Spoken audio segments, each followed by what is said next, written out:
The day dawned gray and cold as though the skies themselves bore witness to the twisting threads of fate. Across the land, from the storm-lashed coasts of the east to the towering mountains of the west, the realm stirred awake to a new era, an era they might not have realized had begun. Only a few had glimpsed the undercurrents of change, the subtle but immense shift in the balance of power, and those few who did were too entangled by fear to speak up. The Mad King Aerys Targaryen, second of his name, still occupied the Iron Throne. He still wore the same fraying garments with the blood-red three-headed dragon embroidered at his breast, still boasted silver-gold hair grown long and unkempt, still raked the air with nails grown dangerously sharp and dyed a grim purple from the concoctions his maesters fed him at night. He still commanded the realm. And in this alternate tapestry of time, he had not been overthrown by traitorous lords nor struck down in the Red Keep's halls. Instead, he had survived. And he ruled on. He had once been a bright young prince, bursting with potential and open to the counsel of wise men. In the early years of his reign, Aerys Targaryen's leadership had been marked by possibility, a flicker of all the good the Targaryens once brought to the realm, peace, prosperity, an age of spectacle and tournaments. Yet that promise had fizzled like a dying ember. Somewhere behind his eyes, madness had taken up residence like a silent vulture. Some said it had been the result of captivity during the defiance of Duskendale when he had been held hostage and humiliated. Others whispered it was the Targaryen blood itself, grown too narrow and insular through centuries of inbreeding. Still more swore that dark sorcery or vengeful spirits had seized him. Whatever the root, madness blossomed in Aerys's mind like a poisonous flower. So it was that, in that fateful year when the fires of rebellion licked at the edges of the kingdom, many believed the Mad King's hour had come, that a rightful upstart would cast him down. But the hour came and went, and Aerys's victory proved more savage than any had expected. Certain allies had refused to betray him at the critical moment. Some had called him doomed, a lost cause, but gold and cunning had worked their subtle influence. Men who had been poised to ride against the Targaryens chose at the last moment to remain loyal, while others, on the brink of tearing down the capital, found themselves outmaneuvered or manipulated by carefully crafted schemes. Some died in battle too soon to pose a threat.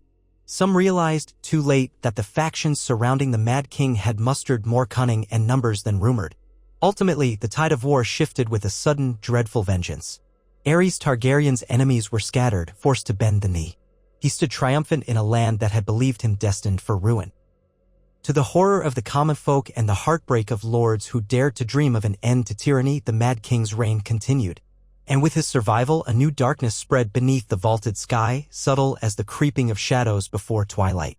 In the months that followed his victory, the Mad King prowled the corridors of the Red Keep like a great starved beast. His eyes were ringed by bruises of sleeplessness, his hair hung in oily tangles. Rumors abounded that he would not allow commoners to look upon him, that he had grown too frightened of betrayal to let the cleaning servants into his chambers.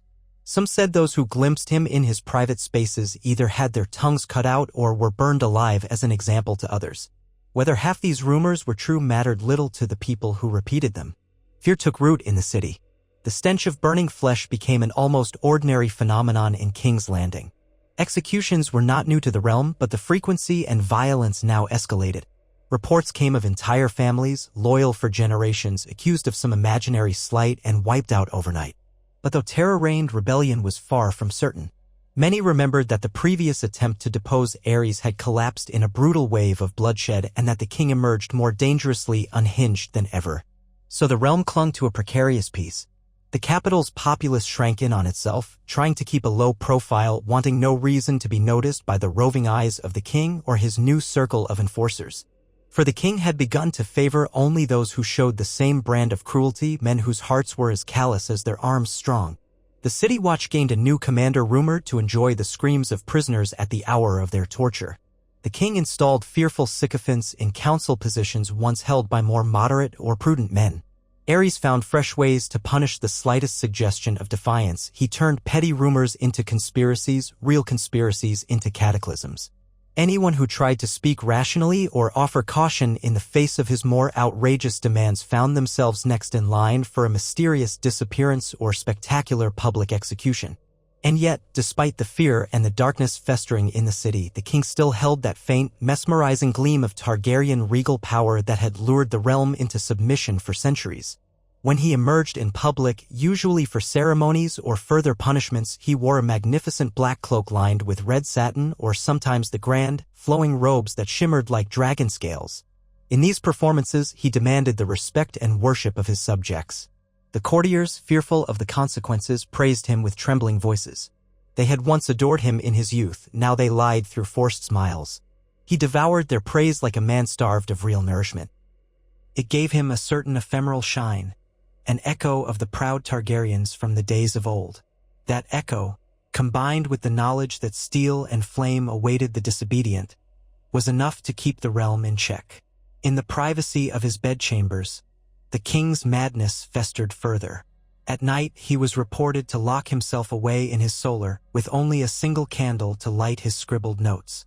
No one knew exactly what he wrote in those half-burned parchments, though some whispered he was scrawling the names of traitors, real and imagined, and that he had begun to list even the smallest slight, like a sour look or a poorly executed bow, under the category of high treason.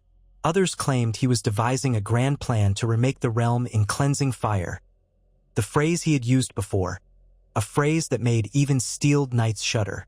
The notion of fire unchained by reason haunted those who heard it, for they recalled how the Targaryens had come into power upon Dragonback.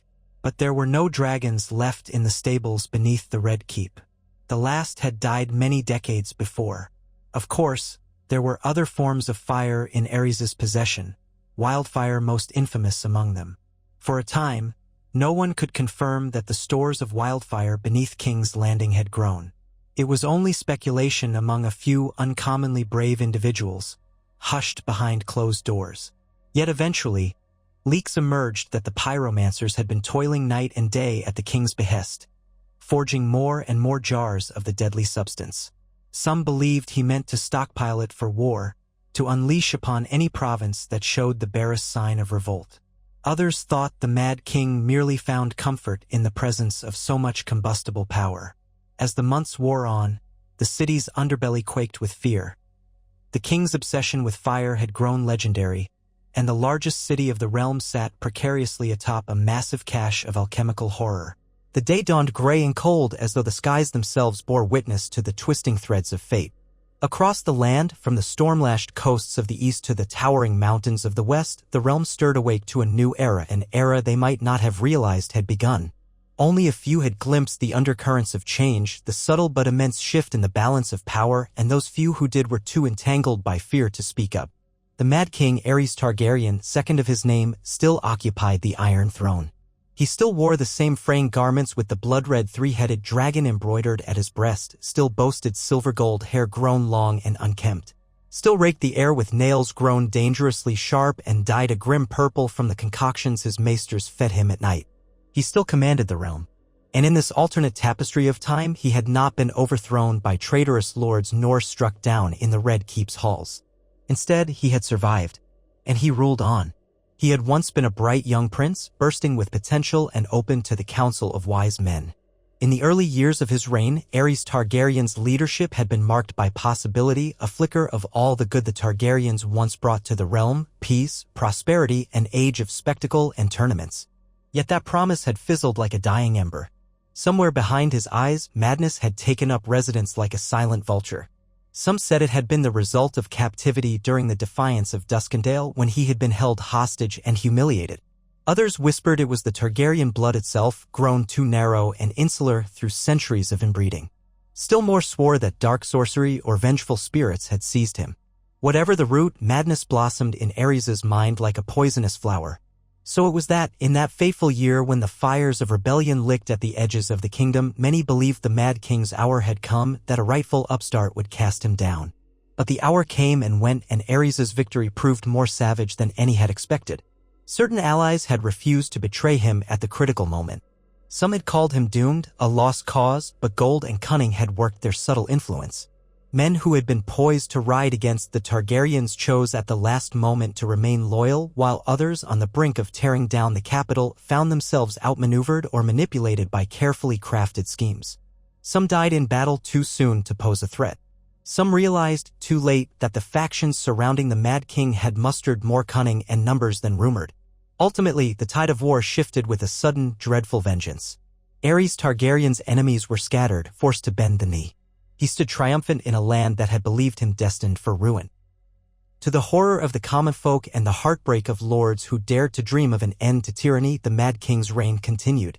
And with his survival, a new darkness spread beneath the vaulted sky, subtle as the creeping of shadows before twilight.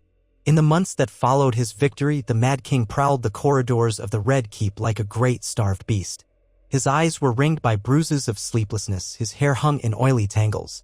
Rumors abounded that he would not allow commoners to look upon him, that he had grown too frightened of betrayal to let the cleaning servants into his chambers. Some said those who glimpsed him in his private spaces either had their tongues cut out or were burned alive as an example to others. Whether half these rumors were true mattered little to the people who repeated them. Fear took root in the city. The stench of burning flesh became an almost ordinary phenomenon in King's Landing. Executions were not new to the realm, but the frequency and violence now escalated. Reports came of entire families, loyal for generations, accused of some imaginary slight and wiped out overnight. But though terror reigned, rebellion was far from certain. Many remembered that the previous attempt to depose Aerys had collapsed in a brutal wave of bloodshed and that the king emerged more dangerously unhinged than ever. So the realm clung to a precarious peace. The capital's populace shrank in on itself, trying to keep a low profile, wanting no reason to be noticed by the roving eyes of the king or his new circle of enforcers. For the king had begun to favor only those who showed the same brand of cruelty, men whose hearts were as callous as their arms strong. The city watch gained a new commander rumored to enjoy the screams of prisoners at the hour of their torture. The king installed fearful sycophants in council positions once held by more moderate or prudent men. Aerys found fresh ways to punish the slightest suggestion of defiance. He turned petty rumors into conspiracies, real conspiracies into cataclysms. Anyone who tried to speak rationally or offer caution in the face of his more outrageous demands found themselves next in line for a mysterious disappearance or spectacular public execution. And yet, despite the fear and the darkness festering in the city, the king still held that faint, mesmerizing gleam of Targaryen regal power that had lured the realm into submission for centuries. When he emerged in public, usually for ceremonies or further punishments, he wore a magnificent black cloak lined with red satin or sometimes the grand, flowing robes that shimmered like dragon scales. In these performances, he demanded the respect and worship of his subjects. The courtiers, fearful of the consequences, praised him with trembling voices. They had once adored him in his youth, now they lied through forced smiles. He devoured their praise like a man starved of real nourishment. It gave him a certain ephemeral shine, an echo of the proud Targaryens from the days of old. That echo, combined with the knowledge that steel and flame awaited the disobedient, was enough to keep the realm in check. In the privacy of his bedchambers, the king's madness festered further. At night, he was reported to lock himself away in his solar, with only a single candle to light his scribbled notes. No one knew exactly what he wrote in those half-burned parchments, though some whispered he was scrawling the names of traitors, real and imagined, and that he had begun to list even the smallest slight, like a sour look or a poorly executed bow, under the category of high treason. Others claimed he was devising a grand plan to remake the realm in cleansing fire, the phrase he had used before, a phrase that made even steeled knights shudder. The notion of fire unchained by reason haunted those who heard it, for they recalled how the Targaryens had come into power upon Dragonback. But there were no dragons left in the stables beneath the Red Keep. The last had died many decades before. Of course, there were other forms of fire in Aerys' possession, wildfire most infamous among them. For a time, no one could confirm that the stores of wildfire beneath King's Landing had grown. It was only speculation among a few uncommonly brave individuals, hushed behind closed doors. Yet eventually, leaks emerged that the pyromancers had been toiling night and day at the king's behest, forging more and more jars of the deadly substance. Some believed he meant to stockpile it for war, to unleash upon any province that showed the barest sign of revolt. Others thought the Mad King merely found comfort in the presence of so much combustible power. As the months wore on, the city's underbelly quaked with fear. The king's obsession with fire had grown legendary, and the largest city of the realm sat precariously atop a massive cache of alchemical horror.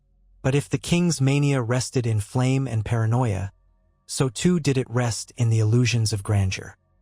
He had triumphed where many believed he would fail, and victory, as it so often does, fed his pride. He started giving himself new titles beyond the usual formalities, proclaiming that he was Aerys of the House Targaryen, second of his name, King of the Undulls and the Rhoynar and the First Men, Lord of the Seven Kingdoms and Protector of the Realm, chosen of the gods, the unburnt by the flames of treachery, the true dragon, master of all he surveyed, the eternal flame of Targaryen domination. Such titles stretched far beyond the traditional. Court heralds had to memorize them, lest they be punished for an incomplete recitation.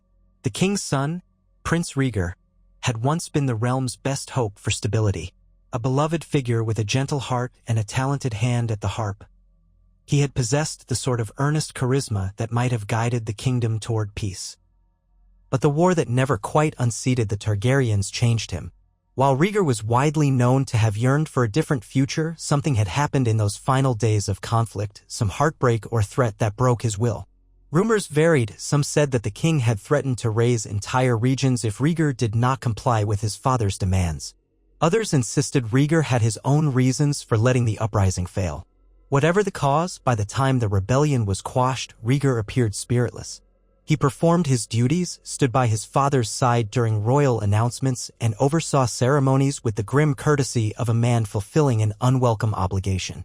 Still, he was revered by many small folk who remembered his kindness, but as weeks and years passed, it seemed the prince was no longer strong enough to defy his father. And in the dark halls of the Red Keep, nothing crushed hope so effectively as realizing one's champion had resigned himself to shadows. The other members of the royal family likewise orbited in Aerys' sphere of suspicion. Prince Viserys was just a boy, but the king's mania spared no one. He alternated between smothering the boy with misguided affection, declaring he would be the brightest Targaryen in centuries, and treating him with near-invisible neglect. Some nights, it was rumored, the child was too frightened to cry or call for his nurse because he had seen the red glint in his father's eyes and smelled the singed aroma of the king's burning gloves. And somewhere beyond the capital, there was the exiled princess. Princess Daenerys had been born in the midst of storms, or so the story went, but her father kept her far from King's Landing to ensure her safety. Exactly how safe she might be was anyone's guess. If she had been left in the cradle of conspiracies, the king's paranoia might have destroyed her. But at a distant castle where loyal retainers watched over the infant princess, few had any direct knowledge of how her father's mind unraveled day by day. Perhaps it was a blessing. Perhaps it condemned her to a future in which she would meet a father so far gone from sanity that no bond of blood or love could tether him. Those who remembered the Targaryens of old, those who still clung to a love of dragon lore, fervently prayed that something would break Aerys' hold on the kingdom. Perhaps Rhaegar would find his old strength, challenge his father, and lead the realm into a more merciful era. Or perhaps the madness would reach so dire a pitch that the king would simply destroy himself and free them all from tyranny. But neither scenario came swiftly. Instead, Aerys Targaryen woke each dawn wilder than the last, and the realm carried on in trembling subservience. Over time, the fear seeped into daily life like a slow poison. Jesters, ridging a certain gate differently. Their remains were left to feed the crows on the edges of the building site, a grim reminder that the king's will was absolute. As months stretched into years, the fortress began to rise above the plateau in a shape that matched the king's madness, gargantuan, impractical, but undeniably awe-inspiring. Walls soared to heights that defied reason.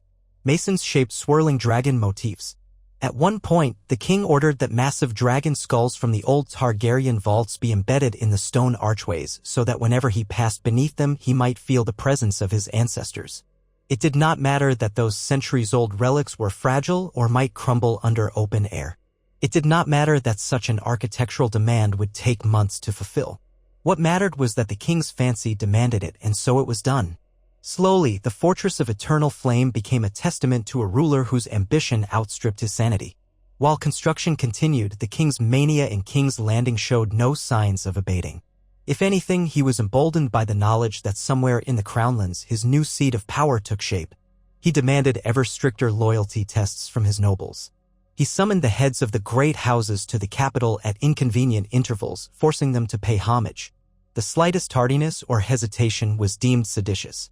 Men who might have once commanded armies now groveled at the foot of the Iron Throne, terrified that the whimsical cruelty of the king might focus on them next. With each act of forced humiliation, Aerys grew more convinced of his divine right to rule without question. But the seeds of rebellion are hardy things. New whispers brewed in the taverns by the docks among the sellswords and smugglers who passed through the city. Tales of hidden plots spread from hush to hush. Some said certain northern lords were forging alliances once more, that they had learned from the mistakes of the last uprising and intended to bide their time until the perfect moment. Others spoke of the Dornish forging subtle plans with the Stormlands, uniting old rivals against a common threat. Still others claimed that Rhaegar Targaryen himself secretly conspired with these factions, that his listless facade was but a clever mask. In these times, rumors thrived like weeds in an untended garden, impossible to fully confirm or deny. Each rumor fed the hope that the Mad King was not unassailable. Yet for every rumor of rebellion, a contradictory rumor claimed that the king's spies were everywhere, that he possessed secret informants in every inn, every garrison, every feasting hall. He had rumoredly begun training certain young men, shadowy watchers who flitted through the city with knives beneath their cloaks, eavesdropping on the discontented. Whenever a rebellious spirit rose to speak too loudly, he or she vanished. Some were found in alleyways, their throats cut and tongues removed as though to signify the price of speaking ill of the crown. Such discoveries only tightened the chokehold of fear. Then one day the capital was stunned by a flamboyant announcement. King Aerys declared a festival of unbridled splendor unlike any the realm had seen in decades to celebrate the latest milestones in the construction of his fortress. It was not yet complete, but the king meant to mark its partial completion with a grand gesture. This festival would be held in King's Landing with a massive tournament by the old city walls, feasts that would last a fortnight, pageants, and an open invitation for any lord, minor, or great to attend and prove his loyalty. The official reason was to unite the realm in celebration of Targaryen might renewed. The reality was a command performance. The king wished to see which lords would refuse to come. Attendance, in short, was not optional. The outcry among the lords was palpable. Hosting such a massive festival meant extraordinary expenses, and the king demanded each region send its finest knights, dancers, bards, and offerings of gold. Many lesser lords bankrupted their coffers preparing for the festivities for fear of insulting the king by appearing impoverished. The roads leading to the capital teemed with caravans. Colorful tents sprang up in the fields outside the city. Jugglers, minstrels, and fools roamed in restless throngs. Merchants from across the sea set up stalls, each hoping to profit from the forced gaiety. Stray dogs wove through the bustling crowds, sniffing at the meats roasting on open fires. Everywhere there was the dull hum of tension beneath the forced laughter.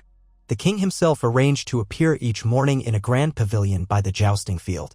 He wore robes that shimmered with metallic thread, sometimes gold, sometimes black with swirling patterns of red, always overshadowed by that fierce, half-crazed look in his eyes.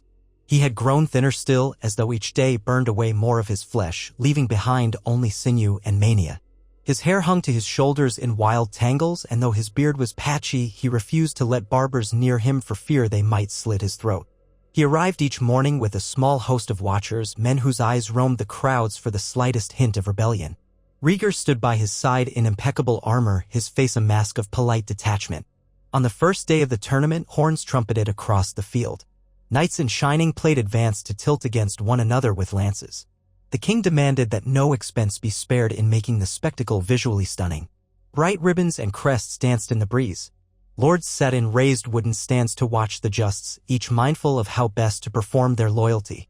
When the day's contests concluded, the king made a show of awarding the victors with extravagant prizes. If a crowd roared with applause, he would beam as though he were a gracious ruler. But if applause faltered, even slightly, or if a knight bowed too shallowly, or if a lady whispered to a friend at an inopportune moment, the king's mood darkened. It was as if a thundercloud passed over his face, and he would gesture to his watchers. Before the festival was over, that errant lady or inattentive knight would vanish. Their absence would be explained in official proclamations as some undisclosed illness or family emergency. But the city's rumor mills were not fooled. People understood that the Mad King wielded power with the unpredictability of lightning strikes, hitting whomever he chose, whenever he chose. On the second day, a grand melee took place. Warriors from various regions clashed in a chaotic display of arms. Many of them had come hoping to catch the eye of wealthy sponsors or to demonstrate their skill. But as the battle wore on and knights were unhelmed or battered to near unconsciousness, the king watched with an eerie smile. Blood stained the sand. The crowd in the stands cheered, if only to keep the king appeased. Rhaegar stood quietly behind his father, eyes dark. There were moments it seemed the prince longed to run onto the field himself, to do something, anything besides stand there. But he did not move. He only hovered as the king's living shadow, the last vestige of Targaryen nobility that had once shone so brightly. For those who dared look more closely, there was a flicker of anguish in Rhaegar's expression. He understood too well the cost of all this. But the festival was not all just some melees. At night, the king demanded feasts in the great hall of the Red Keep. Long tables overflowed with roasted boar, capons stuffed with herbs, golden brown pastries shaped like dragons. The air smelled of spiced wine and candle wax. Minstrels performed epic ballads of Targaryen conquest, each verse carefully chosen to flatter the king's ancestry. Courtiers wore elaborate garments embroidered with dragons, hoping to display unswerving loyalty. By the king's side, Rhaegar sometimes played his silver-stringed harp, though no joy remained in his music. His performance brought tears to many eyes, tears of sorrow as much as admiration, for everyone present sensed the prince's heartbreak. On the fourth night, as the festival's forced cheer continued, a new rumor spread among the guests. The king intended to name a new hand before the festival's end. Many had believed that no one would be mad or unlucky enough to take the position. The previous hand had met a fiery end for supposedly conspiring with foreign agents. But the lure of power was strong, and the king's decree would not be denied. One man in particular, a certain Lord Myron Kelver, had grown especially close to Aerys through lavish flattery. He had taken it upon himself to indulge the king's every whim, praising his every breath as a divine miracle. Lord Myron was widely despised among the gathered lords, but they suspected he might indeed be the king's next hand, an appointment that would only tighten the noose of tyranny. Yet, while the nightly feasts continued, a tremor of silent rebellion rippled through the city. Many of the realm's greatest lords were present. They huddled in corners, their banners drooping beneath the torchlight. They whispered about alliances, about forging a pact to dethrone the Mad King once and for all. Some had lost family members to his cruelty. Others had watched their wealth drained by his endless demands. Each one had felt, in some private way, the lash of his tyranny. Could they truly unite despite old grudges? Could the North, the Vale, the Stormlands, the Reach, and Dorne set aside centuries of tension for a common cause? The last time they had tried, the timing had been wrong. The king's cunning and the realm's divisions had let him prevail. But the lords, their hearts filled with half-buried anger, wondered if at last the moment had come. To wait much longer was to risk letting Aerys amass even more wildfire, more ferocious loyalists, more power. Already, some said that the king had contrived horrifying new ways to unleash flames upon entire armies. So each night, while the music in the banquet hall played on, noble heads bowed together in secret. Some left the castle grounds, venturing into the city's winding streets to meet in taverns unfrequented by the king's watchers. Others used coded letters or subtle gestures to indicate their willingness to form alliances. It was there, in these hidden councils, that the seeds of a second uprising took root with a fervor more determined than before. Men who had once been reluctant found their hearts newly emboldened. Women who had seen their families humiliated or extorted resolved to fight back, sending quiet instructions to their bannermen. Murmurs spread that, if they banded together, they might stand a chance. If not, the king's future terrors would only grow. Meanwhile, Aerys Targaryen had no inkling of how widespread the discontent had become. Or if he did, he believed his grip on the realm unbreakable. A cunning man might have recognized the gathering storm, but madness rarely fosters cunning in that way. Instead, it feeds delusions of invincibility. In a twisted sense, the king welcomed the thought that traitors might soon try something, for he relished the prospect of purging them in a glorious inferno. He saw himself as the embodiment of draconic might, unstoppable, the living flame of House Targaryen. Aerys had discovered that fear was the deadliest sword, and he believed none could wrest it from his hand. At the same time, the prince Rhaegar found himself enduring endless nights of torment. He would return to his chambers after each feast, still in his princely attire, the silver harp resting against the wall.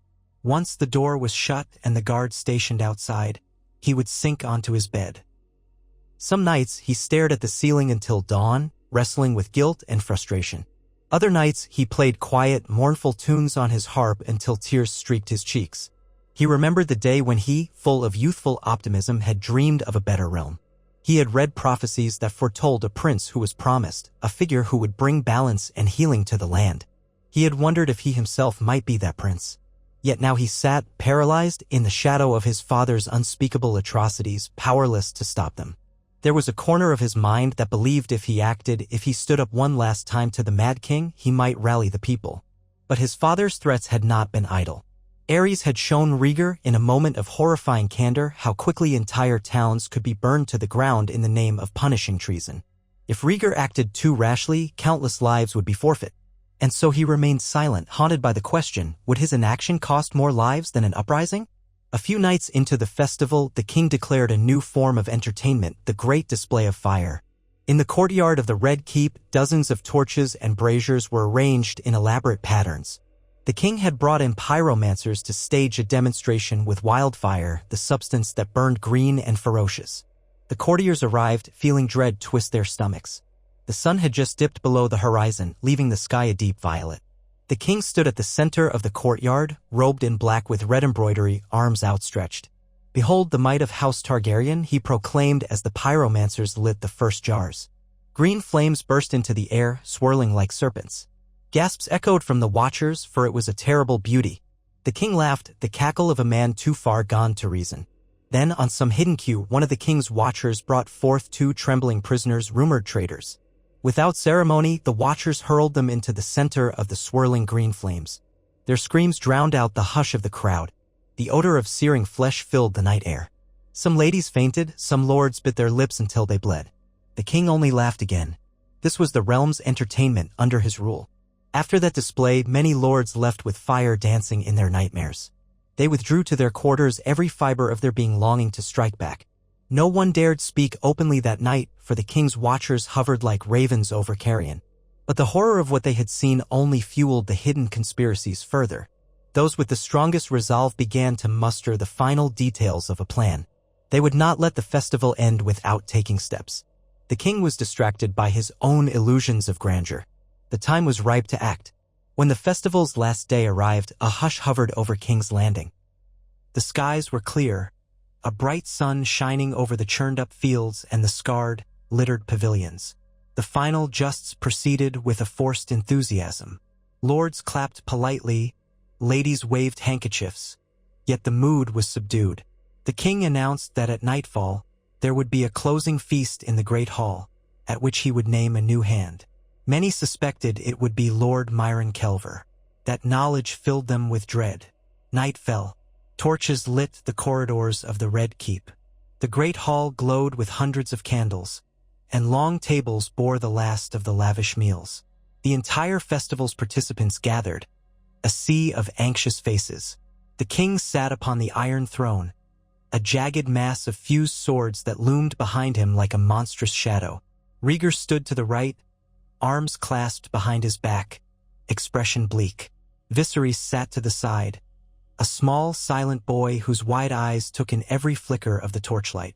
When the feast had run its course, and the king felt sufficiently adored by a series of flattering toasts, he called for silence. The hall fell into a stillness so profound that the crackle of torch flames sounded like thunder. "My lords," King Ares began, his voice reverberating, "we stand on the cusp of a grand era. My fortress rises, my domain grows stronger, and traitors are reduced to ash. The last flames of defiance gutter out, and soon I shall finish my cleansing of this realm." The gathered lords exchanged uneasy glances. Some forced smiles, others stared at their wine cups. "It is time," Ares continued, "to name a new hand, one who embodies my will, who shall see to it that the 7 kingdoms flourish beneath my abiding rule." He beckoned forward a man wearing resplendent red and gold robes, who stepped forth with a self-satisfied grin. Lord Myron Kelver bowed so low his nose nearly touched the floor. "Lord Kelver," the king intoned, "you have proven yourself loyal above all. You have demonstrated your dedication to rooting out conspirators, and you have shown me unwavering devotion. Kneel." Lord Myron knelt, face aglow with triumph. The hall fell so silent that some guests scarcely dared to breathe. The king's watchers positioned themselves around the perimeter, hands on sword hilts. But in the hush, a singular note sounded, a metallic clang, echoing like a small bell. The watchers stiffened, scanning the crowd. Someone had dropped a goblet, possibly out of trembling fear. It rolled across the stone floor, the sound unnaturally amplified. The king's eyes narrowed. Lord Myron's confident smirk tightened. They both wondered if this was some sign of disloyalty. But the clang was followed by a hush, no further disturbance. Silence again. The king returned his focus to the ceremony. As king of the Undulls, the Roiner, and the First Men, I do name you, he never finished. For in that moment, a group of lords near the front of the hall stood abruptly, throwing off their cloaks. Beneath those cloaks gleamed armor and swords. One or two had crossbows clutched tight against their chests. Gasps erupted across the hall. The watchers surged forward, but the ring of conspiring lords moved swiftly, forming a cordon around the dais. One crossbow was lifted, aimed directly at Lord Myron. Another was pointed at the king. Aerys's eyes went wide with fury, or possibly glee. He lived for such drama. Traitors, he roared, his voice shrill. Rhaegar stepped forward, shock writ on his face. But the ring of lords showed no sign of turning their weapons on the prince. It was the king they wanted. Before anyone else could act, one of the conspirators fired his crossbow. The bolt streaked across the hall, narrowly missing the king as he jerked sideways on the throne. Instead, it buried itself in the chest of a hapless courtier standing behind him. Screams erupted, the watchers rushed in, swords drawn. Chaos fell like an iron curtain over the great hall. Some lords in the crowd scrambled to join the rebellion, drawing hidden daggers. Others, terrified, dropped to their knees and covered their heads, not wishing to be caught in the fray. The watchers tried to protect the king, but more bolts rained toward the dais. One found Lord Myron's side, piercing his liver. He stumbled, gasping, his hands clutching the wound. Blood soaked his fine robes. Kill them all. Aerys shrieked, spittle flying from his lips. He sprang from the iron throne in a swirl of black and red fabric. The watchers closed ranks, forming a protective shield around him. The rebel lords, outnumbered but desperately fierce, pushed forward. Steel clashed on steel. Bolts thudded into flesh. Bodies fell. The great hall's grandeur was marred by the panicked wails of those who had hoped for a simpler night. In the midst of it all, Rhaegar found himself face to face with one of the conspirators, a grizzled northern lord brandishing a sword. Their eyes locked. The man seemed uncertain for a heartbeat. Then he turned away as if to say, "You are not the target." Rhaegar stood, stunned, uncertain whether to draw his sword to defend his father or let the conspirators do their work. His hesitation cost him his chance to act, for a moment later, a swarm of watchers forced him to retreat behind them as they pressed the rebels back. For a brief time, it seemed the rebels might manage to force their way to the king. They knew this was the moment of truth. If they failed here, they would likely die before they could even leave the hall. If they succeeded, they might topple the monarchy in one decisive strike. Rage and desperation fueled their onslaught. One of them sliced clean through a watcher's neck, another dodged a sword thrust and planted a dagger in the man's throat. But the watchers were trained killers and more poured into the hall from adjoining corridors as the alarm spread. Bolts from crossbows eventually ran out, leaving the rebels reliant on swords and the element of surprise. It was not enough. Aerys, though shaken, was herded behind a shield of men. One by one, the rebels fell, cut down by the loyal guards who had the advantage of numbers, better positioning, and the king's savage determination not to die. When at last the clash subsided, the floor was slick with blood, and the conspirators lay in broken heaps. Some watchers perished as well, but enough remained to secure the king's safety. Groans of the dying echoed off the stone walls. Soot from the torches gave the air a hazy quality.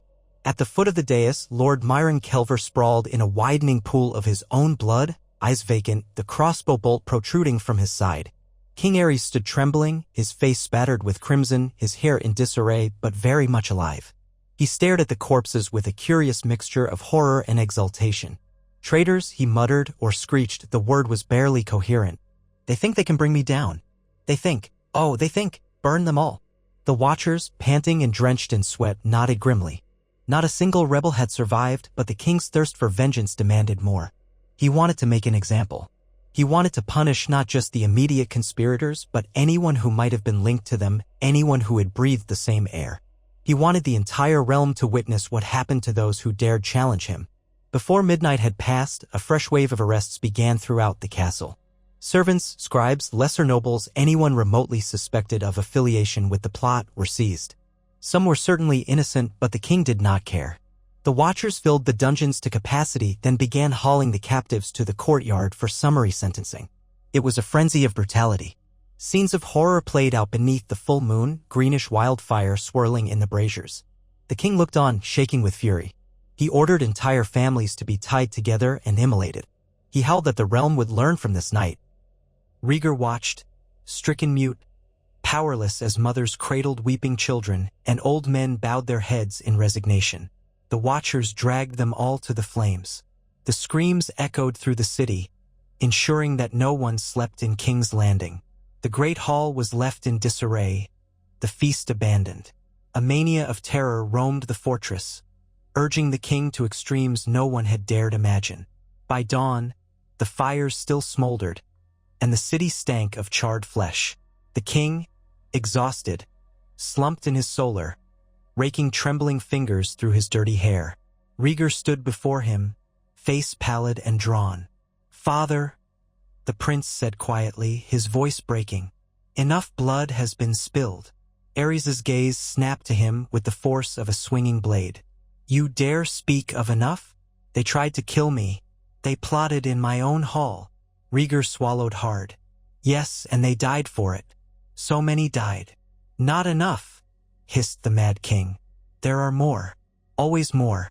They infest my realm like rats. We must ferret them out, burn them from their holes. They would murder me in my bed. They would kill you too, my son. Or perhaps you would join them." His eyes glimmered with suspicion. Rhaegar's heart pounded. He knew in that moment that if he answered incorrectly, he might sign his own death warrant. He bowed his head. "I am loyal to you, father." The king watched him for a tense moment. Then, with a dismissive wave, he sank back. "Good. We must not rest until all traitors are ashes. Now, fetch me my pyromancers. I want more wildfire prepared. Twice the usual allotment." "No, thrice." Rhaegar hesitated. "For what purpose, father?" Aerys's lips curled into a terrible smile. "Every purpose. For any purpose. I am surrounded by traitors, but I am the dragon. If they come again, I shall give them a spectacle that will live in history. Now go." The prince left, heart heavy, limbs heavy. He roamed the corridors, noticing how many guards now stood watch in every nook. Servants averted their gaze, some trembling. The king's madness had reached a higher pitch than ever before. There was no telling what monstrous act might come next. Worse still, the rebellion had failed spectacularly, its leaders dead before they could even drive the dagger home. The realm's best chance at removing the tyrant was gone, at least for now. Would there be another chance? How many more would die if it came? And so, in the days after this bloodbath, the king's paranoia only intensified. House after house fell under scrutiny. Confessions were extracted through torture, many forced and false, giving the king fresh lists of conspirators to hunt. The watchers roamed the streets, arresting or killing at will. Tens of thousands lived on a knife's edge, uncertain if a careless word might mark them for the pyre. Across the realm, the news of the king's survival and subsequent purge spread like wildfire through every village, every castle, every tavern. Some lords who had not attended the festival breathed prayers of relief that they had avoided the carnage. Others trembled, knowing the king would soon suspect their absence of being an act of sedition. At the edges of the continent, whispers hinted that some might flee beyond the sea to free cities where Targaryen rule meant nothing. But for those who wished to free their homeland, they could not simply run. They nursed their wounds and their anger, waiting for a new spark to ignite rebellion. In King's Landing itself, the citizenry carried on in dazed horror. The festival had ended in a bloodbath, but they still had to find bread, sell wares, and care for their families. Life does not stop even under the darkest tyranny. But a new tension hovered like a thunderhead in every shop and on every corner. The king's mania had been proven lethal, unstoppable. Perhaps ironically, that knowledge might also sow the seeds of a deeper, more widespread rebellion, if not today, then in the times to come. How many executions, how many burnings before the entire realm rose against him like a tidal wave. Still, no one could say when that wave might crash. The Mad King believed he could quell any such uprising with his wildfire, or with the might of the Watchers, or by fracturing alliances through fear and bribes. Thus far, he had been right. The memory of the last failed rebellion and now this smaller attempted coup lingered in every mind. He had proven a cunning, if unhinged, master of survival. The tapestry of the 7 kingdoms now bore deep scorch marks of cruelty. And in the hush of the nights, the realm waited. Weeks passed. The king dispatched squads of watchers into the countryside to hunt rumored conspirators. Smoke rose from distant hamlets, testaments to savage raids in search of anyone who whispered treason. Men were hanged, women executed, children orphaned. But the watchers' brutality also bred more hatred for the king, spurring new pockets of resistance to form. Across mountains and forests, in secret caves and hidden keeps, men and women sharpened steel and pledged vengeance. Yet they, too, feared the sheer scale of the king's brutality.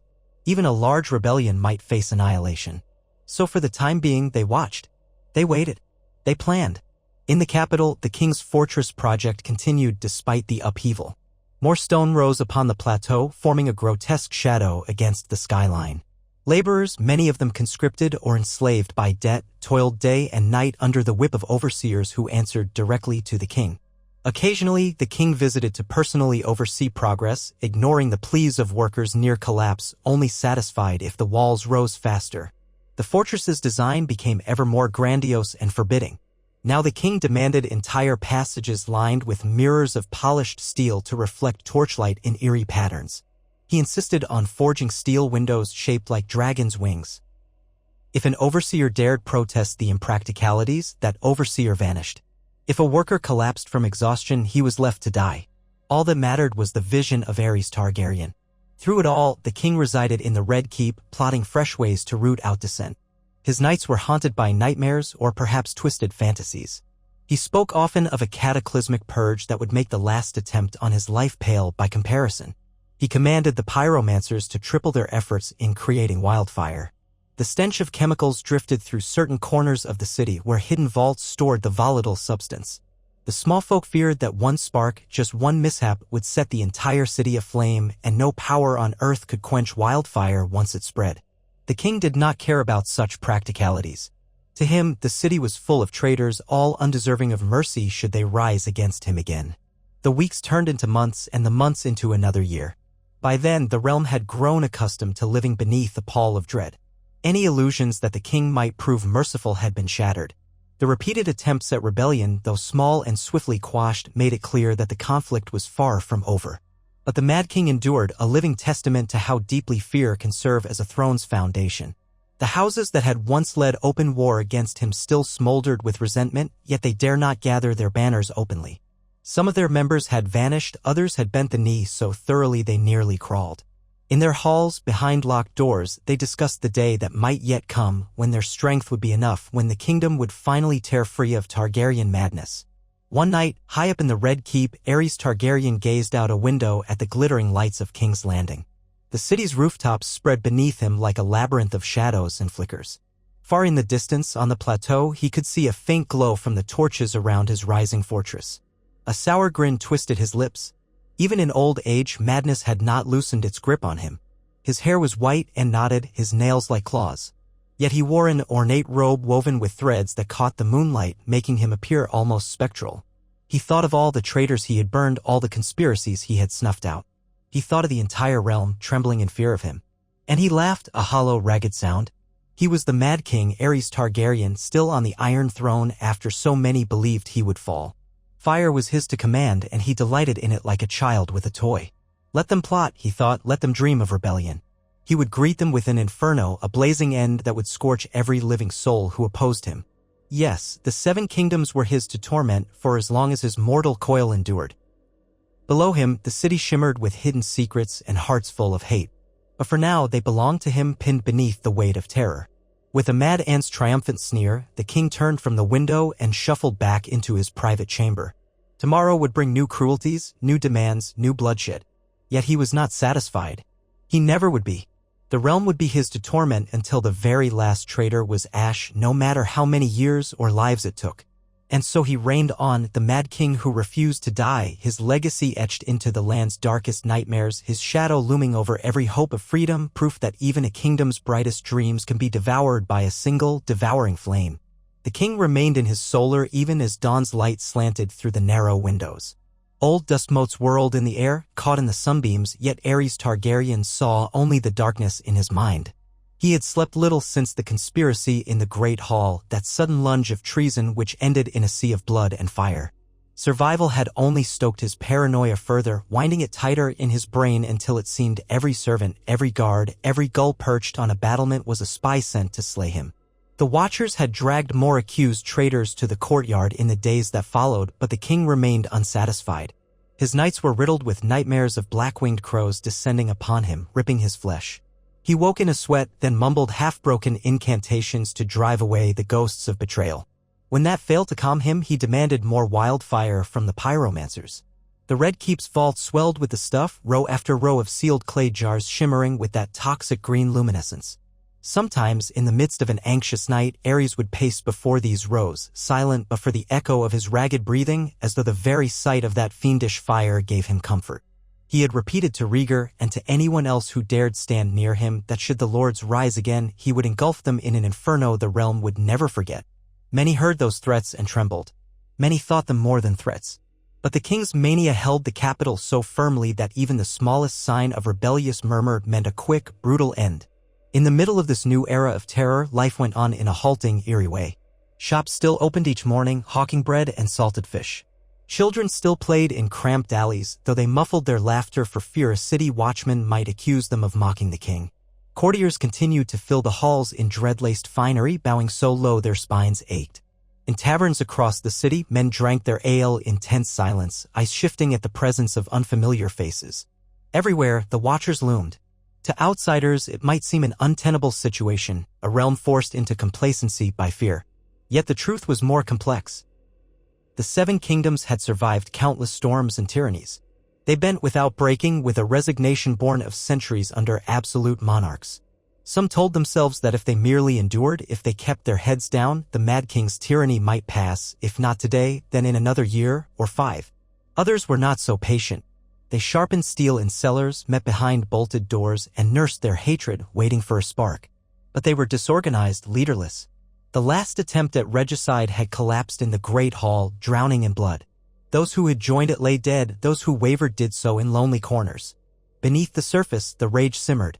Yet the king's watchers had an uncanny ability to sniff out bold plans before they ripened. The memory of that savage night's ending, with the bodies fed to the flames, kept many from risking an open strike. Amid the fear, Prince Rhaegar moved like a somber phantom through the corridors of the Red Keep. He performed his duties mechanically, meeting with dignitaries, overseeing small matters of governance when his father did not care to appear. More and more, these small tasks fell to Rhaegar, for Aerys' own presence grew increasingly erratic. The king might vanish in the middle of a council session to whisper with his pyromancers or drift into his solar to scribble names on parchment. In the king's absence, Rhaegar was forced to handle petitions from minor lords, manage shipments of grain or barrels of pickled fish for the city's winter stores, and decide petty disputes among courtiers who were too timid to approach the king directly. And so the prince tried, in his quiet way, to keep the kingdom from total collapse. He insisted that certain shipments to the impoverished districts of the city continue, though the king was uninterested in the plight of beggars and commoners. He soothed the furious arguments of lords whose trade routes had been disrupted by the Watchers' new checkpoints along the roads. Here and there, he sprinkled a measure of decency into the realm. But Rhaegar's voice was painfully limited, for the king sometimes reversed his decisions at a whim, or had his Watchers punish those who dared profit from them in ways that displeased him. If Rhaegar objected, the king's suspicions rose. Father and son had clashed repeatedly since the conspiracy, their arguments echoing along the secluded hallways. At times, it seemed Rhaegar might fling caution to the wind and finally confront his father. But each time, Aerys found a way to remind him how many thousands might die if Rhaegar tried to usurp the throne. The king spoke of burning entire districts or of unleashing such a tide of fire that the city would crumble to cinders. The threat kept Rhaegar from open defiance. He carried the guilt of his inaction like a chain around his neck. Not that the prince was idle in his private hours. At night, once the gloom overtook the castle, he would slip into hidden places or hold hushed conversations with men he trusted. He tried to glean who remained loyal to his father, who might be turned, who secretly yearned for an end to this madness. He did so carefully, for watchers abounded. A single rash word could bring an army of king's men upon him. But Rhaegar was no fool. He understood that if Aerys continued, the realm would bleed itself dry, or worse. So he sought out old allies, men who might have remembered the golden days of his youth, and he tried to read their hearts. Some responded with cautious hope, others turned ashen with dread. Could the prince, after all these years of apparent submission, still hold the power to sway them? Or was he merely the king's puppet, a figure they might admire but never trust to act? Beyond the capital, word traveled slowly, but lords had gleaned enough to know that Aerys was still doubling down on cruelty. He had demanded additional hostages from certain regions, young scions of noble houses, to ensure their parents' good behavior. One of these was a son of House Tully, rumored to be just 10 years old. Another was a girl from House O'Hart, though her mother had wept and sent her anyway. Aerys wished to fill the capital with trembling tokens of obedience, each child a living guarantee that their families would not rebel. The Watchers saw to it that these hostages were kept under a close, menacing guard. If any rumor of dissent reached the king's ears, the children would pay first. That simple fact bound the lord's hands tighter than any chain. In the north, the cold winds carried stories of the Mad King's escalated violence. There, the scars of the old rebellion had never fully healed. Some believed that if any region might rise again, it would be the north. But House Stark had suffered grievous losses, its young lord forced to swear such oaths of fealty that even the old gods might weep. Rumor said that the king had demanded fealty from them at blade point, threatening to burn White Harbor if they wavered. Some spoke of a northern conspiracy still flickering behind the scenes, but the what? Hers to care to snuff out any such rumor once it drifted too far south. Couriers and ravens were routinely intercepted, letters were examined for hidden messages. The king's net of spies was wide indeed, and the north remained quiet in the face of tyranny. In the Vale, House Aaron's once proud banners were subdued. The Aerie soared above the clouds as ever, but the realm's air was thick with suspicion.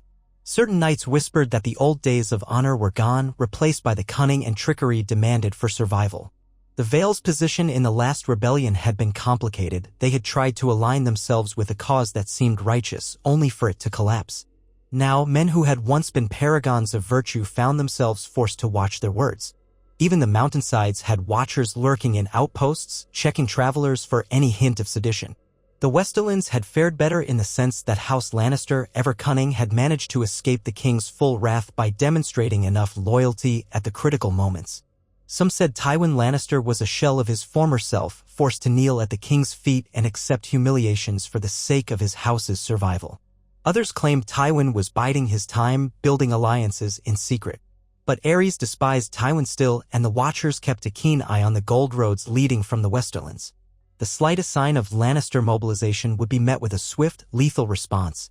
And Jaime Lannister, still sworn to the Kingsguard, wore the white cloak in sullen silence, seldom speaking in open court. He remained near the king's presence, half guard and half prisoner, for Aerys had not forgiven him for being Tywin's son. The tension between them was a drawn bowstring, but neither side had loosed the arrow yet.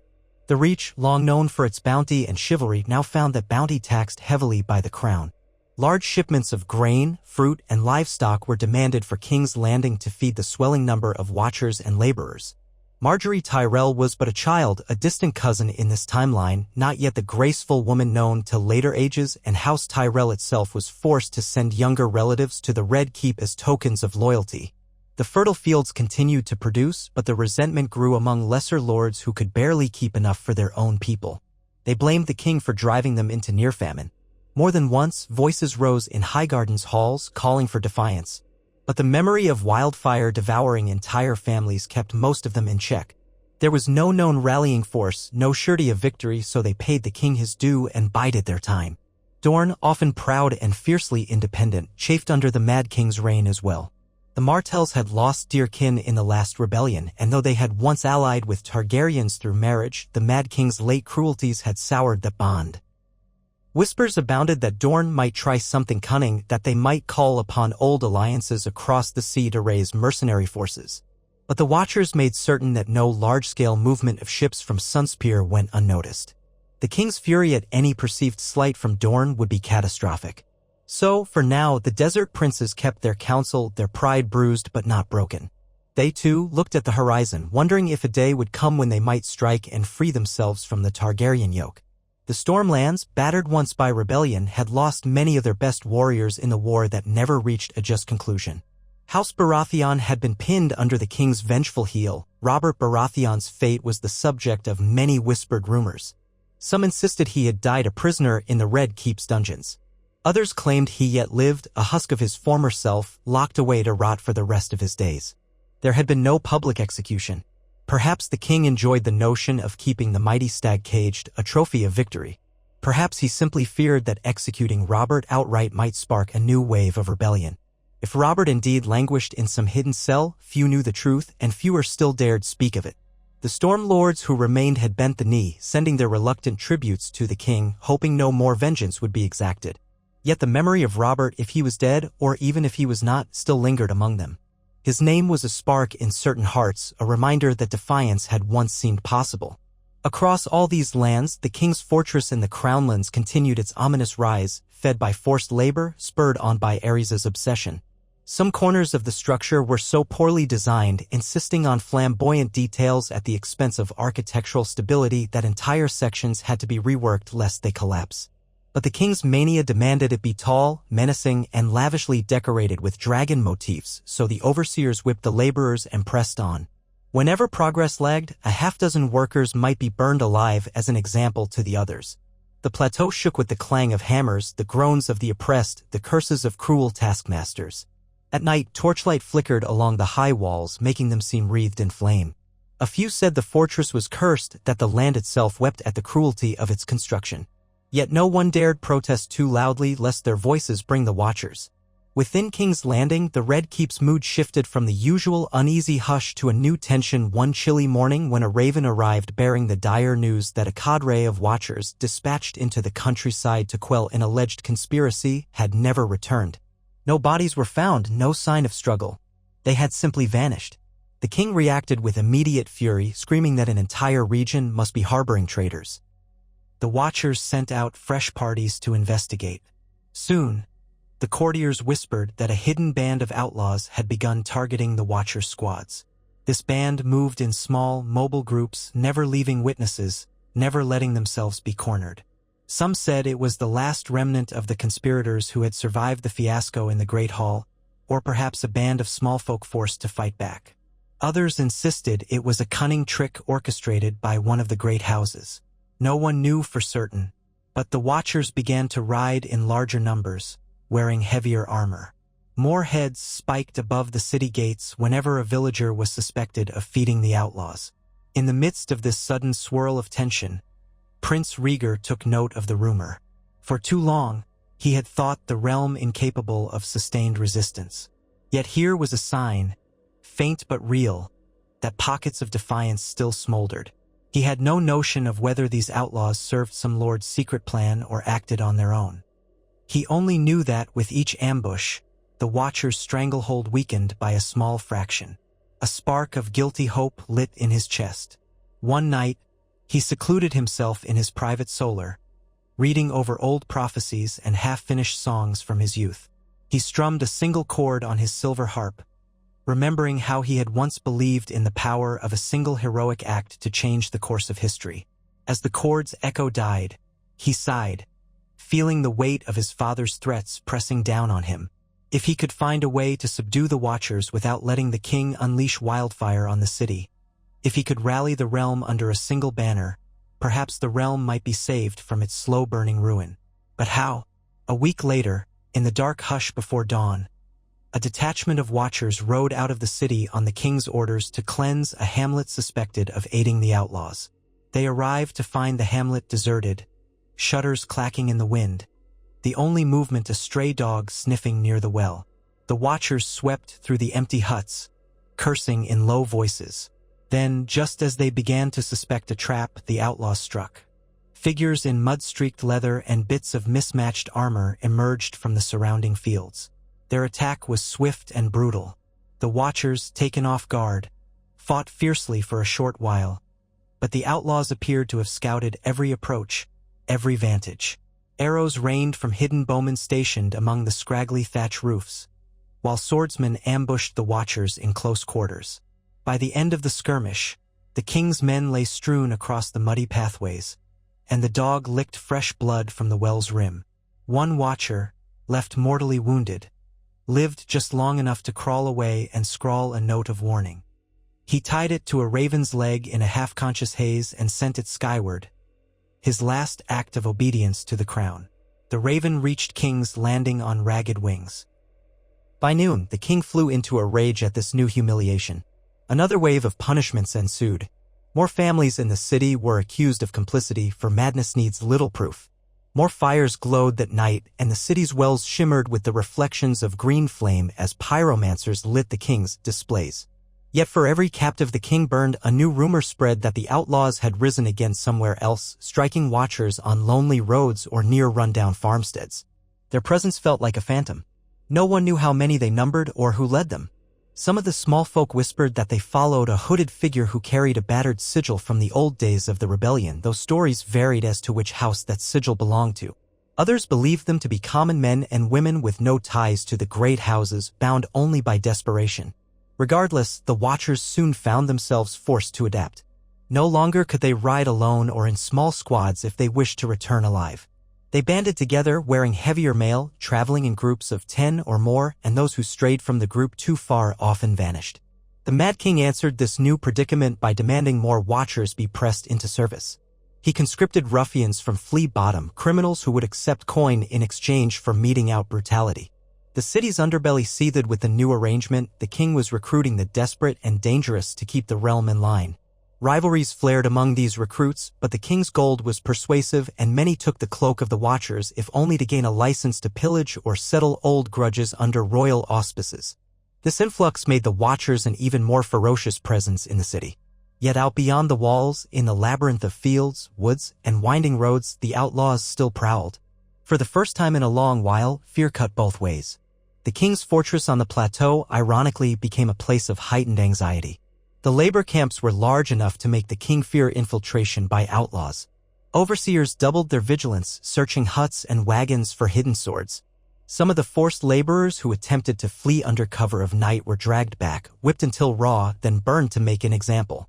Despite these horrors, the fortress continued to rise, a monstrous silhouette against the sky. In the capital, people whispered that the king meant to move his seat there eventually, turning the Red Keep into a lesser palace. Others speculated he would use both seats, flitting between them as his whims demanded, doubling the burden on the realm. No one dared raise an official protest. The lords who might have objected were too busy trying to protect their own lands from watchers or outlaws or both. As the year wore on, winter threatened to creep further south.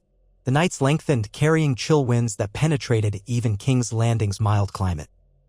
People found themselves huddling near hearths, hoping for a mild winter if the realm's supplies ran short. But the king's storehouses, stuffed with goods demanded from the Reach and beyond, still bulged. The watchers would eat well, no doubt. Whether the rest of the city would too was less certain. Rhaegar, concerned about potential shortages, tried once more to moderate how the king allocated food. But Aerys only shrugged away such concerns, sneering that those who starved deserved it for their lack of loyalty.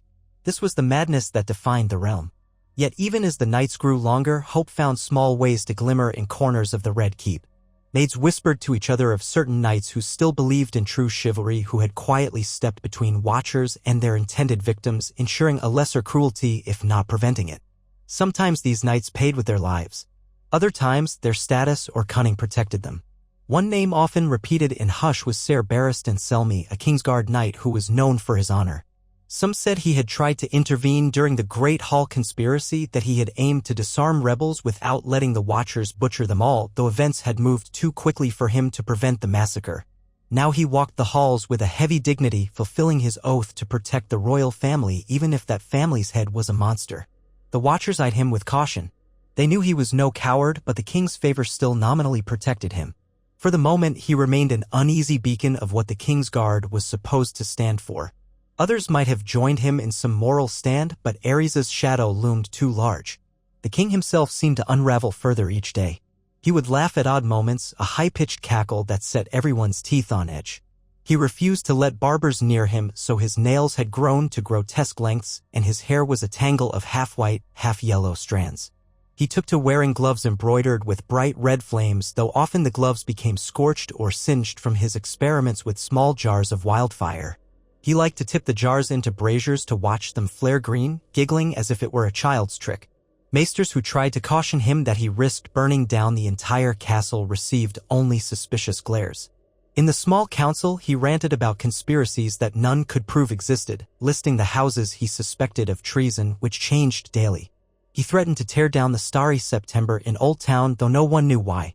He took to writing fresh lines of scorn in the margins of old scrolls, scribbling over genealogies with vile curses. When any dared question him, he shrieked that he was the only true king, the last living dragon, unstoppable, destined to reign eternal. Then he would lapse into a trembling hush, as though even his own voice frightened him. Rhaegar watched this unraveling with horror, but also with a sense of inevitability. It was as though the realm had become a boat drifting toward a waterfall, and every time the prince tried to steer the boat aside, the current carried it onward. The watchers, the fortress, the stockpiles of wildfire, the current was too strong. Yet a part of him recognized that the realm itself might soon break if no one acted. Eventually, the madness in the Red Keep would spark an even larger conflagration. Perhaps a foreign power would invade, taking advantage of Westeros's chaos. Perhaps one of the great houses would take a final desperate gamble, unleashing war. Aerys would respond with wildfire, and tens of thousands would burn. Rhaegar dreaded that outcome more than any personal cost. Yet how could he avert it? Late one night, after another fruitless day of dealing with the king's outbursts, Rhaegar found himself at the top of the Red Keep's highest tower, gazing down upon the city below. A single lantern hung from a hook, illuminating the stone parapets.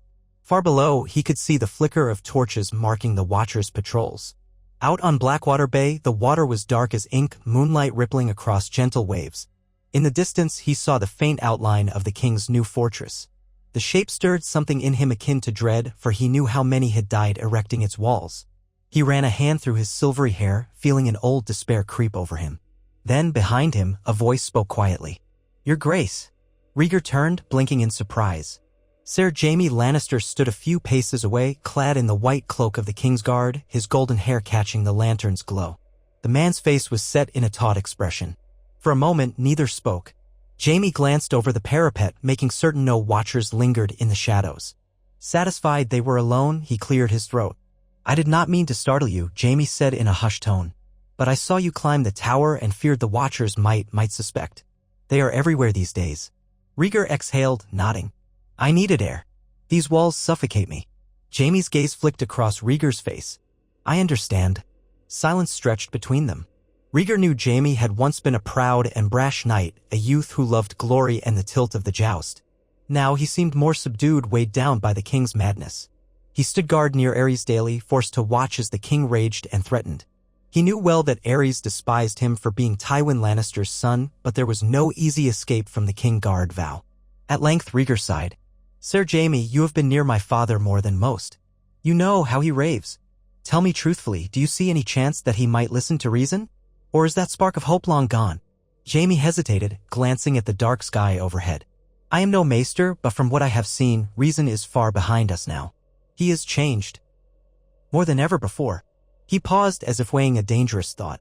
"I believe he trusts no one. Not me, not even you." Rhaegar's heart felt heavy at the reminder. He stepped closer so that they could speak even more quietly. "Some nights I wonder if we stand on the edge of a catastrophe that will consume us all. He threatens to burn the city. He hoards wildfire.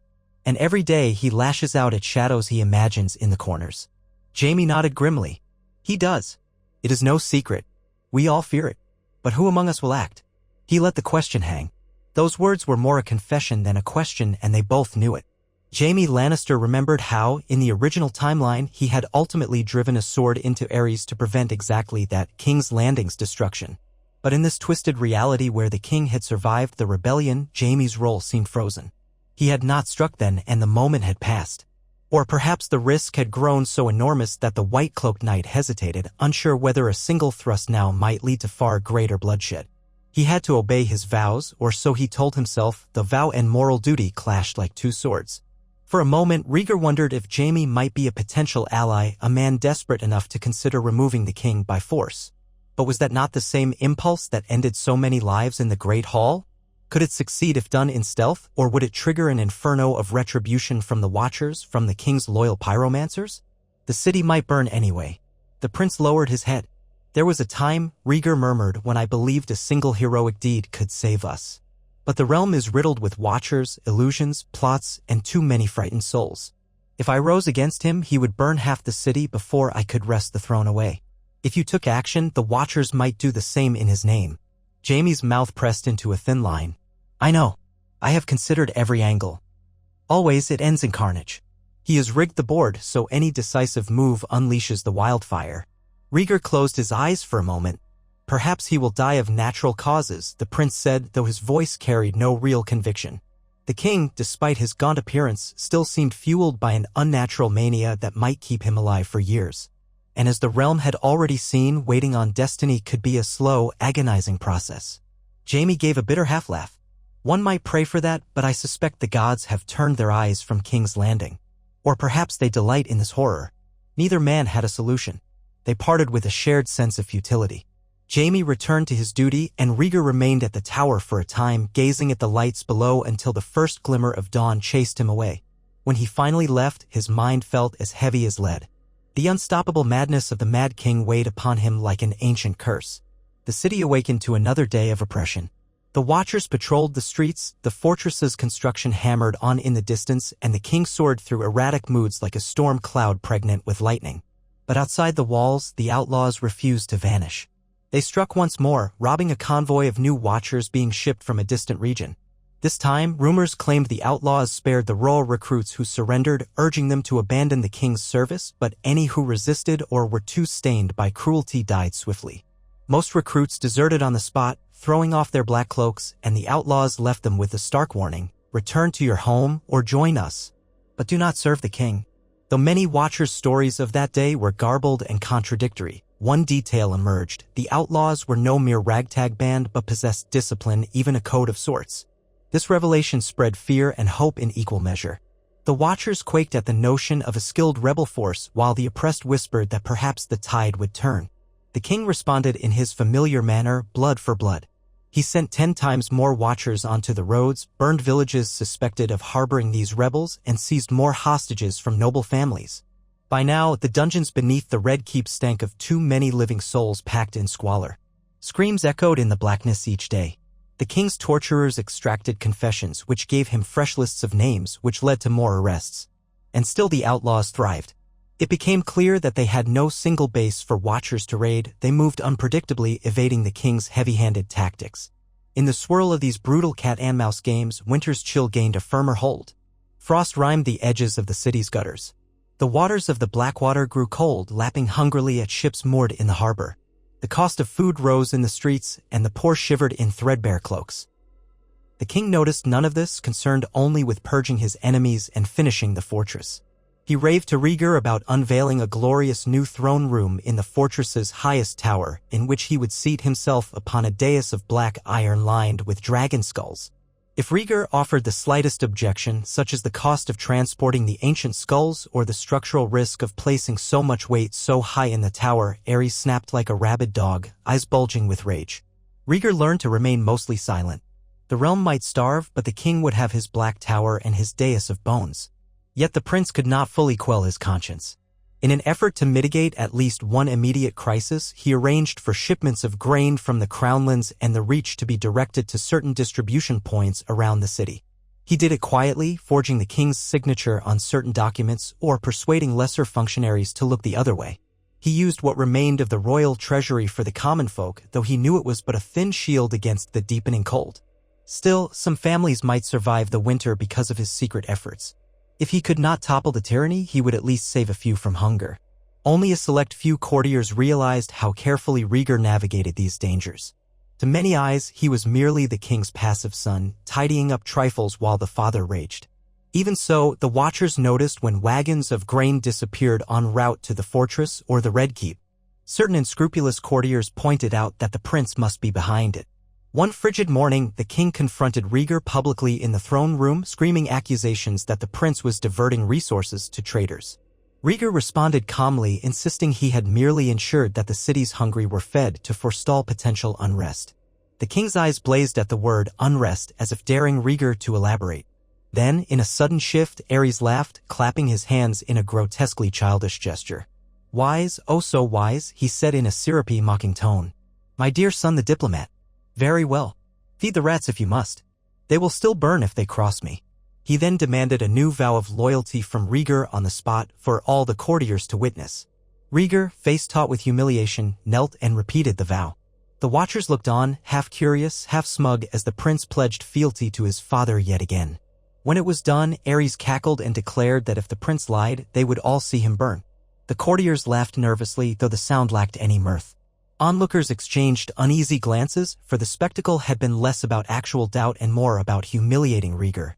Afterward, Rhaegar rose and tried to catch his father's gaze, hoping to glean something beyond madness in those eyes. He found only malice and a flickering mania.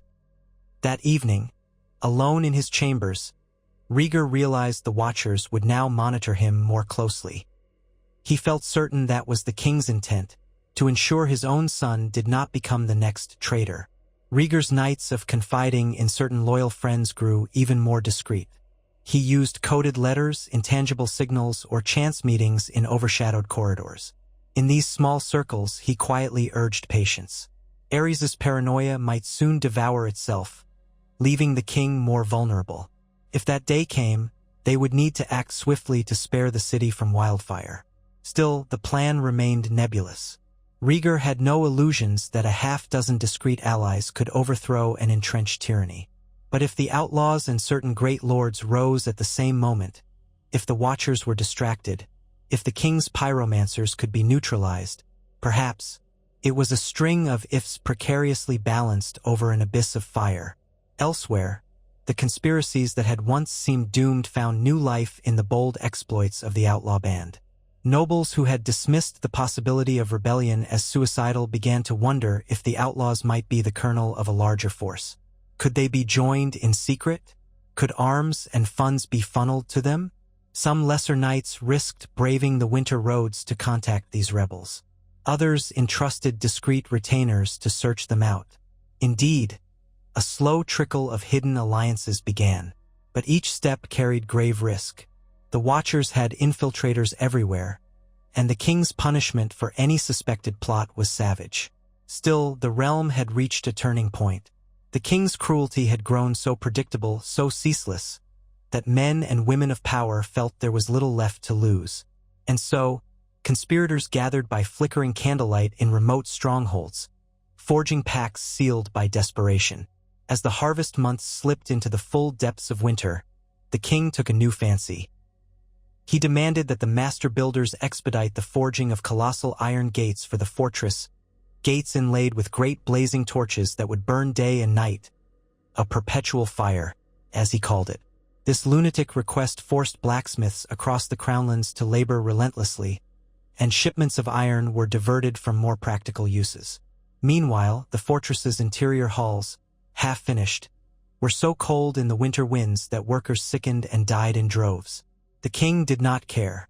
He proclaimed that the fortress would stand as a testament to House Targaryen's eternal flame, a seat from which future generations of Targaryens might rule unchallenged. Laborers who coughed themselves half to death were whipped or threatened with burning if they failed to meet quotas. In these conditions, rumors of sabotage rose. Tools vanished. Some new masonry collapsed under suspicious circumstances. The Watchers stationed at the fortress reported finding hidden tunnels beneath the plateau, possibly dug by desperate workers trying to escape or by saboteurs planning a grand strike. Yet for every sign of subversion, the Watchers responded with more brutality, ensuring the fortress continued to grow in a twisted reflection of the king's madness. In King's Landing, the Watchers' presence felt heavier than ever. Their black cloaks lined the streets, and at times it felt as though the city was under siege by its own defenders. Public squares where once children played now reeked of fear. The king's mood soared and plunged without warning. On nights when his mania peaked, he would order midnight raids on entire streets in Flea Bottom, convinced that conspirators lurked there. Innocent people would be dragged from their cots, houses ransacked. By dawn, new pyres would burn in the courtyard of the Red Keep. The Watchers, stuffed with the king's gold and cruelty, carried out these tasks without question or pity. The stink of death settled into the cobblestones.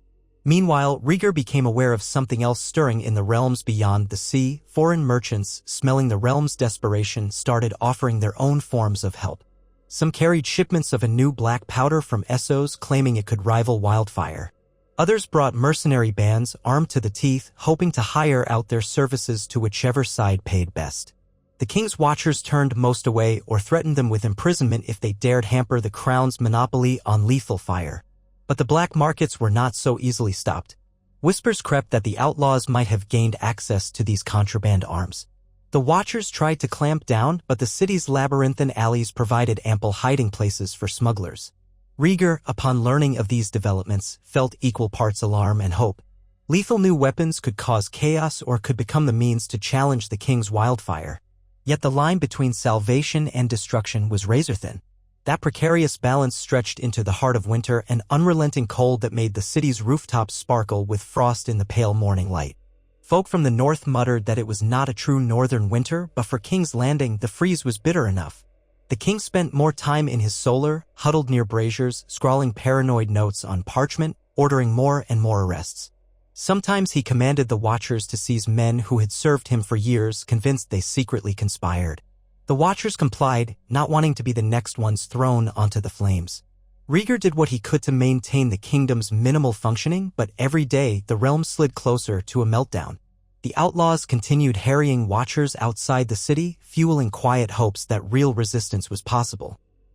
Noble houses kept a cautious distance, though certain alliances continued to form in secret. The watchers' lines were stretched thin, spread across multiple tasks, guarding the roads, patrolling the city, containing the fortress laborers. In the corners of every conversation, the question loomed, would there come a final push? In the Red Keep, that question burned hottest in Rhaegar's mind. Each time he passed the battered suits of ancestral Targaryen armor in the hallways, he was reminded of his lineage, the weight of centuries. To many small folk, the Targaryen name had once meant might and majesty. Now it meant fear and madness in the form of Ares. Rhaegar, desperate not to stand forever in that shadow, wrestled with the possibilities. He considered ways to neutralize the pyromancers. If their supply of wildfire were sabotaged, if the caches beneath the city were discovered and destroyed, then the watchers would lose their deadliest threat. Yet accomplishing that in secrecy seemed all but impossible. The pyromancers guarded their vaults zealously, and the king's watchers guarded the pyromancers. A single slip could ignite half the city. Another plan glimmered in Rhaegar's mind. If the outlaws could be coaxed or convinced to strike a decisive blow at the fortress, maybe that would lure the king and his watchers away from the city. If the watchers left en masse to defend the fortress, King's Landing itself might be vulnerable. But vulnerable to whom? Rhaegar would need allies, nobles with soldiers ready to march. Could they converge quickly enough? And even if they did, would the king's first move be to burn King's Landing as punishment? Each scenario tangled into a labyrinth of potential horrors. As the prince weighed these dreadful dilemmas, the realm carried on through winter's gloom. Families, starved and frightened, resorted to selling heirlooms for bread. Even the gold from the king's coffers could not buy warmth, and the watchers took their share of loot from the small folk they bullied. The king's fortress progressed, though at a slower pace due to the punishing cold and repeated sabotage attempts. Ares demanded the place be completed by the next harvest. The master builders privately thought it might take 3 times as long, but they held their tongues. In a moment that surprised many, the king announced a midwinter court to be held in the Red Keep's Great Hall, despite the memory of the last disastrous event there. He summoned lesser lords from the crownlands to attend, presumably to show their loyalty and bring him tidings from their lands. Some obeyed out of raw fear, while others pleaded illness or harsh weather, hoping to avoid the king's eye. Those who arrived found the castle as tense as a siege camp. The watchers subjected them to rigorous searches, confiscating so much as a single dagger. The great hall, still marred by old bloodstains that had seeped into the cracks in the stone, was lit with 100 torches. The king sat upon the iron throne in furs lined with red velvet, staring down at the gathered lords with a blank expression. The hush was so profound that one could hear the crackle of the flames. The ceremony began with a series of tributes. Each lord bowed and presented some token of loyalty: sacks of grain, casks of wine, gold ornaments hammered into the shape of dragons. The king accepted these offerings with a bored sneer, occasionally tossing them aside. Some lords stammered out words of praise, but the king's hollow gaze made them falter. Rhaegar sat to the side, forcing himself to endure this charade, face betraying no emotion. The watchers glowered along the walls, ready to pounce at any sign of disobedience. Midway through the proceedings, the king abruptly stood, letting his fur cloak slip from his shoulders. His gaunt frame and unkempt hair gave him the look of a half-starved wolf. The lords shifted uneasily. He descended from the throne, step by step, the watchers moving to flank him. In a voice that seemed to come from a broken well of rage, he declared that the realm was infested with vermin, that outlaws skulked in the crownlands, and that some among the nobility were surely aiding them. He walked among the lords, glaring in each face. If any man quailed, the king's watchers stepped forward menacingly. One lord, older and already trembling from age, sank to his knees, weeping that he knew nothing of outlaws. The king placed a hand on the old man's shoulder, almost tenderly, then signaled to his watchers. They dragged the lord away, and his cries rang out until they echoed no more. The hall was deathly silent. Smiling in a warped imitation of a gracious host, Ares turned to the rest. "I trust there will be no more lies," he said. "Remember, I have ears everywhere. Anyone who defies me, well, you know how that ends." He strode back toward the throne, letting the watchers bustle after him. The lords stood frozen, none daring to speak. At the dais, he swung around again. "This court is concluded," he snapped. "Those who remain may keep their lives, provided they remain loyal. Keep watch in your own lands. Hunt any traitors who scurry there. Bring them to me if you value your family's safety. Now begone." The lords bowed and all but fled the great hall, some shaking so badly they could scarcely walk. Rhaegar watched them go, pitying them. He wished he could offer them comfort or reason, but in the presence of so many watchers he dared not. He followed them out in subdued silence. Behind him, the king's shrill laughter cut through the heavy air, echoing off the columns like the shriek of a vengeful spirit. That laughter followed Rhaegar into the corridors, lodging in his mind as a constant reminder of how precarious their world had become. In the days after this midwinter court, the watchers fanned out again, traveling to the crownland's smaller keeps and villages, pressing local lordlings for men and resources. It was a forced muster of sorts, the king's attempt to root out every last trace of outlaw activity. Many small folk soon found themselves conscripted or coerced into forming militias to guard roads, while watchers oversaw their training with harsh discipline. If the outlaws expected to strike at watchers, they would now face a much larger force. Yet the outlaws did not vanish, they adapted. Their attacks grew more surgical, focusing on supply wagons, burning them under cover of night. Some watchers reported that the outlaws left mocking graffiti at the scene, burning effigies of the king scrawled on barn walls or carved into trees. Each time such an incident was discovered, the watchers doubled their brutality, punishing the nearest villages mercilessly. This vicious cycle spun on and on, leaving countless peasants caught in the crossfire. Meanwhile, House Lannister, House Tyrell, House Martell, House Tully, House Stark, and House Arryn all sat in uneasy stasis, each mindful that any large-scale mobilization might trigger the king's wrath. Hostages in the Red Keep served as living deterrents. Still, quiet conversations occurred. Ravens flew with coded letters. The watchers could not intercept them all, no matter their vigilance.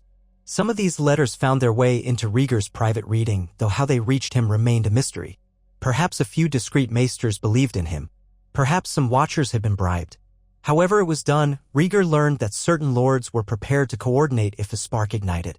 None wanted to leap first and face the king's full might alone, but the rebel spirit was not dead.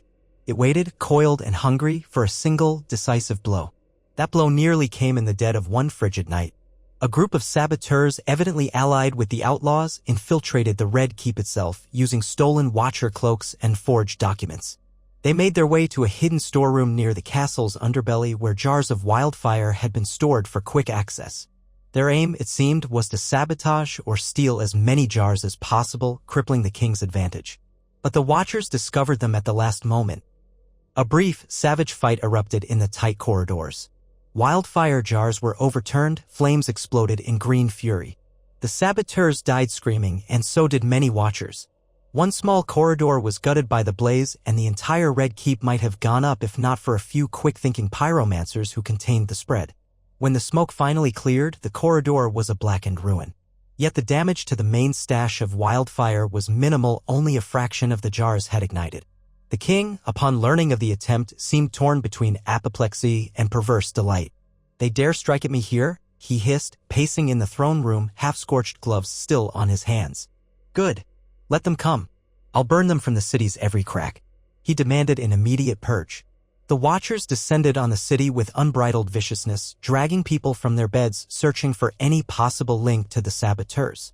Torture became the norm, bodies dangled from the city walls. Hysterical rumors circulated that the king himself prowled at night, demanding to witness fresh punishments. For weeks, King's Landing lived in a state of total lockdown. Businesses closed, folks stayed indoors unless forced out by dire need. The watchers patrolled in pairs or trios, quick to arrest at the slightest provocation. Some courtiers believed that at any moment the king might give the order to incinerate entire blocks. The stench of death clung to the city like an invisible shroud. Yet, ironically, this very terror campaign fueled more hatred against the king. In the rural areas, fresh recruits joined the outlaws or formed new cells of resistance. In the far corners of the realm, certain lords who had once hesitated decided that the king's madness had reached a point of no return. They began quietly mustering their forces or forging alliances with other houses. The watchers reported suspicious gatherings, but the king could not be everywhere at once. His vow to burn them all might well become a self-fulfilling prophecy, but in the short term, his oppression only fanned the flames of unrest.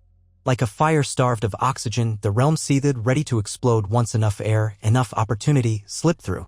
Amid all this, Rhaegar found himself approached late one evening by a small figure in a hooded cloak, a messenger who claimed to bear a letter of great urgency.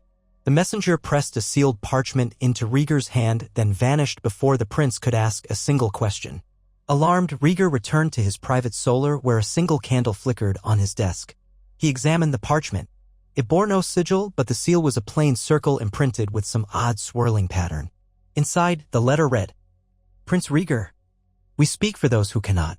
We have allies among lords and commoners alike, but they lack a unifying rally. We name you, rightful heir, as the realm's last chance to avert a cataclysm.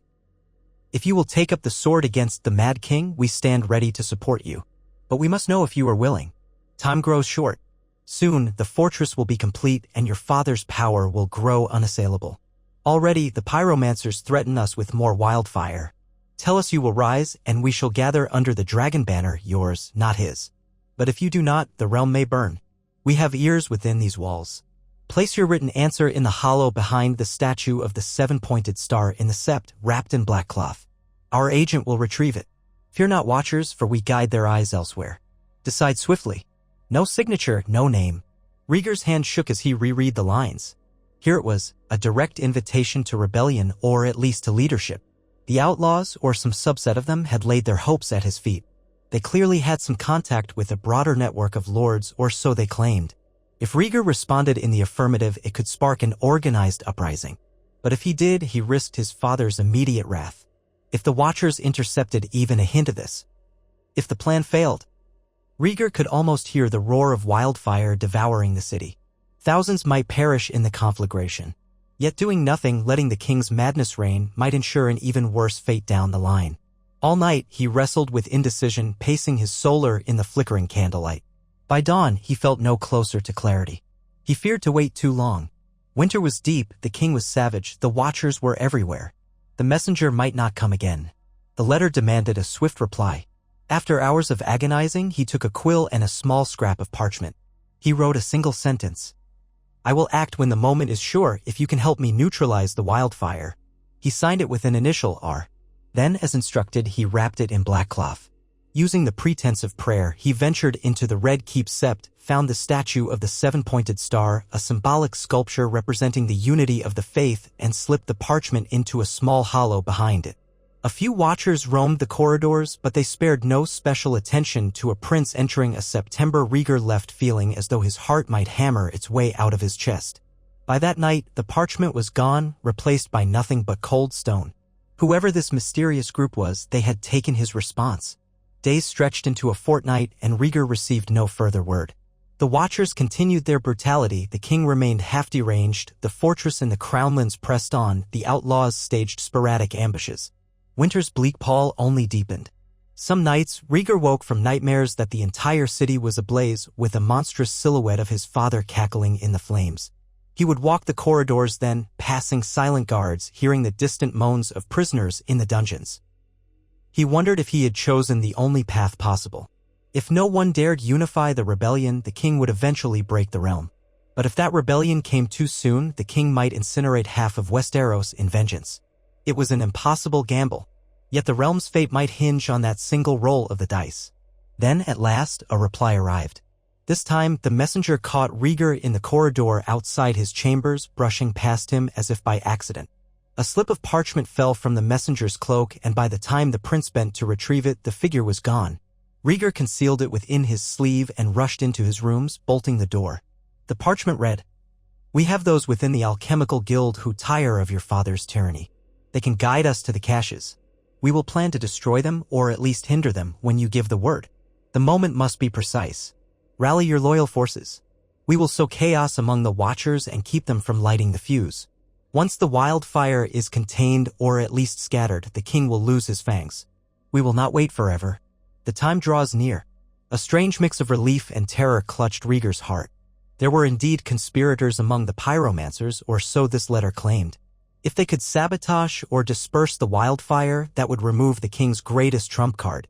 Then a more straightforward confrontation, armies meeting in open field or an internal coup in the Red Keep, might be feasible. But the plan teetered on a razor's edge. If discovered, the sabotage might spark the very inferno they hoped to prevent. Or the Watchers, in a panic, might set King's Landing aflame anyway. Rhaegar swallowed hard, forcing himself to remain calm. A chance existed, however slim, to end his father's reign. The question was, did Rhaegar truly have the resolve to see it through? The ghosts of the last rebellion, the sight of thousands dead, still haunted him. But so did the knowledge that the realm's suffering worsened daily. In the following weeks, Rhaegar gathered what allies he could within the castle. Not many possessed the nerve to openly resist the king, but a few, including certain members of the king's guard and some old courtiers who had served under Aerys before his descent into madness, agreed to watch for the signal. They had grown sickened by the carnage. Quietly, they warned certain lords to keep their fighting men ready near the city's outskirts. The Watchers did not notice anything amiss, for these preparations were done with the utmost subtlety, masked by the normal comings and goings in winter. Rhaegar had no illusions that he commanded an overwhelming force. Much would depend on how effectively the saboteurs could neutralize the wildfire. If they failed, or if the Watchers caught wind, the realm would drown in green flame. The plan was madness itself, a final gamble against a mad king who had shown no mercy. Yet for the first time in many hopeless months, Rhaegar felt a glimmer that the wheel of fate might be turning. Days crawled by, each more perilous than the last. Aerys' fortress neared a new milestone, the completion of the gargantuan outer curtain walls. The king spoke of hosting another grand ceremony to dedicate them, ignoring how his last such ceremony had ended. He grew fixated on the idea that in the spring, he would lead a procession from King's Landing to the fortress, accompanied by hundreds of Watchers and the full retinue of pyromancers. "We will show the realm the future," he proclaimed, eyes alight. The Watchers echoed his words with forced fervor. The small folk shuddered at the prospect of more forced celebrations, more blood. The conspirators, however, saw an opportunity. If the king left the Red Keep for the fortress, perhaps the caches of wildfire in the city would be less guarded. Or perhaps the king would bring some of it with him. The timing was uncertain, but the conspirators prepared for any scenario, hoping to strike before that ceremony could strengthen Aerys' hold. Rhaegar found that each morning he woke with a tightness in his chest, anticipating that day might be the day. Yet the word had not come from the saboteurs. He attended to his duties, feigned calm in the king's presence, and prayed that the Watchers would not stumble upon the hush of readiness that hung in certain corners of the Red Keep. Men like Ser Barristan sensed the tension, though they did not pry into Rhaegar's secrets. Perhaps they guessed enough to keep silent. Jaime Lannister wore a perpetual scowl, as if torn between conflicting loyalties. Varys the Spider, if he still lived in this twisted timeline, might have known everything, but if so, he kept his counsel well hidden. The game of faces continued, delicate and lethal. At last, on a bitterly cold night when the moon was a pale crescent, Rhaegar received a final coded message slipped beneath his door. "Tomorrow at dusk, be ready. Our allies in the guild will scatter or sabotage the main caches in the city. Our men will move against Watchers posted in the storerooms. We will aim to draw the king's best Watchers into the streets with decoy attacks. You must strike within the Red Keep. Take your father or force his surrender. Without wildfire, they cannot threaten mass destruction. If you falter, all is lost." Rhaegar's pulse thundered in his ears. So this was it, the moment of truth. If the saboteurs succeeded, he would have a narrow window, likely mere hours, to seize the king and his retinue, disarming the Watchers of their main advantage. If they failed, the city might erupt in flames, or the Watchers might crush the saboteurs swiftly. Either way, come dusk tomorrow, the fate of the realm would pivot. Rhaegar sent a single nod of acknowledgement to the messenger, who vanished like a shade. Throughout that next day, the prince went about his tasks under the watchful eyes of the Watchers. His face betrayed no sign of the turmoil roiling inside. He saw to small council matters, exchanged polite nothings with courtiers who trembled in the hallways, and endured another round of the king's paranoid ravings. As dusk approached, the air in the Red Keep felt charged, as though a thunderstorm gathered just beyond the windows. Rhaegar slipped into his chambers to don armor beneath a heavy cloak, then moved quietly to a prearranged corridor where a handful of trusted men awaited him, knights, minor lords, even 2 old guardsmen who had once served the Targaryens in better days. They carried weapons hidden beneath cloaks, hearts pounding. This was no glorious parade. It was a stealthy, desperate push to corner the Mad King before he realized the wildfire had been neutralized, or so they hoped. Meanwhile, beyond the castle walls, decoy attacks began. Watcher outposts went up in flames, not from wildfire, but from carefully placed torches or barrels of contraband black powder. Shouts rippled through the cold air, Watchers scrambling to mount a defense. Horns blared in the streets. The Watchers' officers suspected an uprising, but they had little clarity on the scale or location of the threat. Civilians hid behind locked doors. The city roiled with confusion. Men from the outlaw band ambushed Watchers at key choke points, feinting here and there, pulling them away from the Red Keep's main gates. Word spread that saboteurs had also attacked a major wildfire storeroom near the western walls, though the Watchers found it empty of any large supply. The sabotage might be partial or total, no one knew yet. Inside the Red Keep, the King's Watchers attempted to form a defensive ring around the throne room, anticipating some direct assault. The king, upon hearing the chaos, shrieked for them to fetch the pyromancers. "Light the city if they come for me," he howled, pacing back and forth before the Iron Throne. But the Watchers dispatched to gather the pyromancers discovered that many were missing. Some had vanished, presumably among the conspirators. The king grew frantic, demanding more Watchers to scour the castle. This only added to the confusion, Watchers crossing paths in the corridors, conflicting orders shouted over the din. That was when Rhaegar and his small band moved. They chose a lesser-used passage that led toward the throne room. The Watchers posted there were meager, for the king expected a threat from outside the castle, not within. With grim resolve, Rhaegar and his allies confronted these Watchers. A short, brutal fight erupted, swords clashing in the torchlight. Blood slicked the stones. Rhaegar himself struck down one of the Watchers who lunged at him, steel biting deep into the man's shoulder. It was the first time Rhaegar had killed anyone in direct combat, and the shock reverberated through him. But he could not stop. Lives hinged on swift action. The Watchers, caught by surprise, fell back. Rhaegar's group pressed on, forcing their way through a side door into the throne room's antechamber. Inside, the chaos was immediate. The king's voice echoed from the dais, screaming for someone to bring him wildfire. Watchers milled about, uncertain which corridor the saboteurs might appear from. A few realized Rhaegar's group had broken through and turned, swords raised. Another deadly skirmish ensued. Ser Barristan and Selmy appeared from a side door, sword in hand, and rather than defending the king's Watchers, he stepped before them and told them to lay down their arms. "This madness ends here," he said, his voice ringing. Some Watchers hesitated, others rushed to kill him. Barristan's blade flashed, swift as lightning, leaving 2 Watchers wounded in the span of a heartbeat.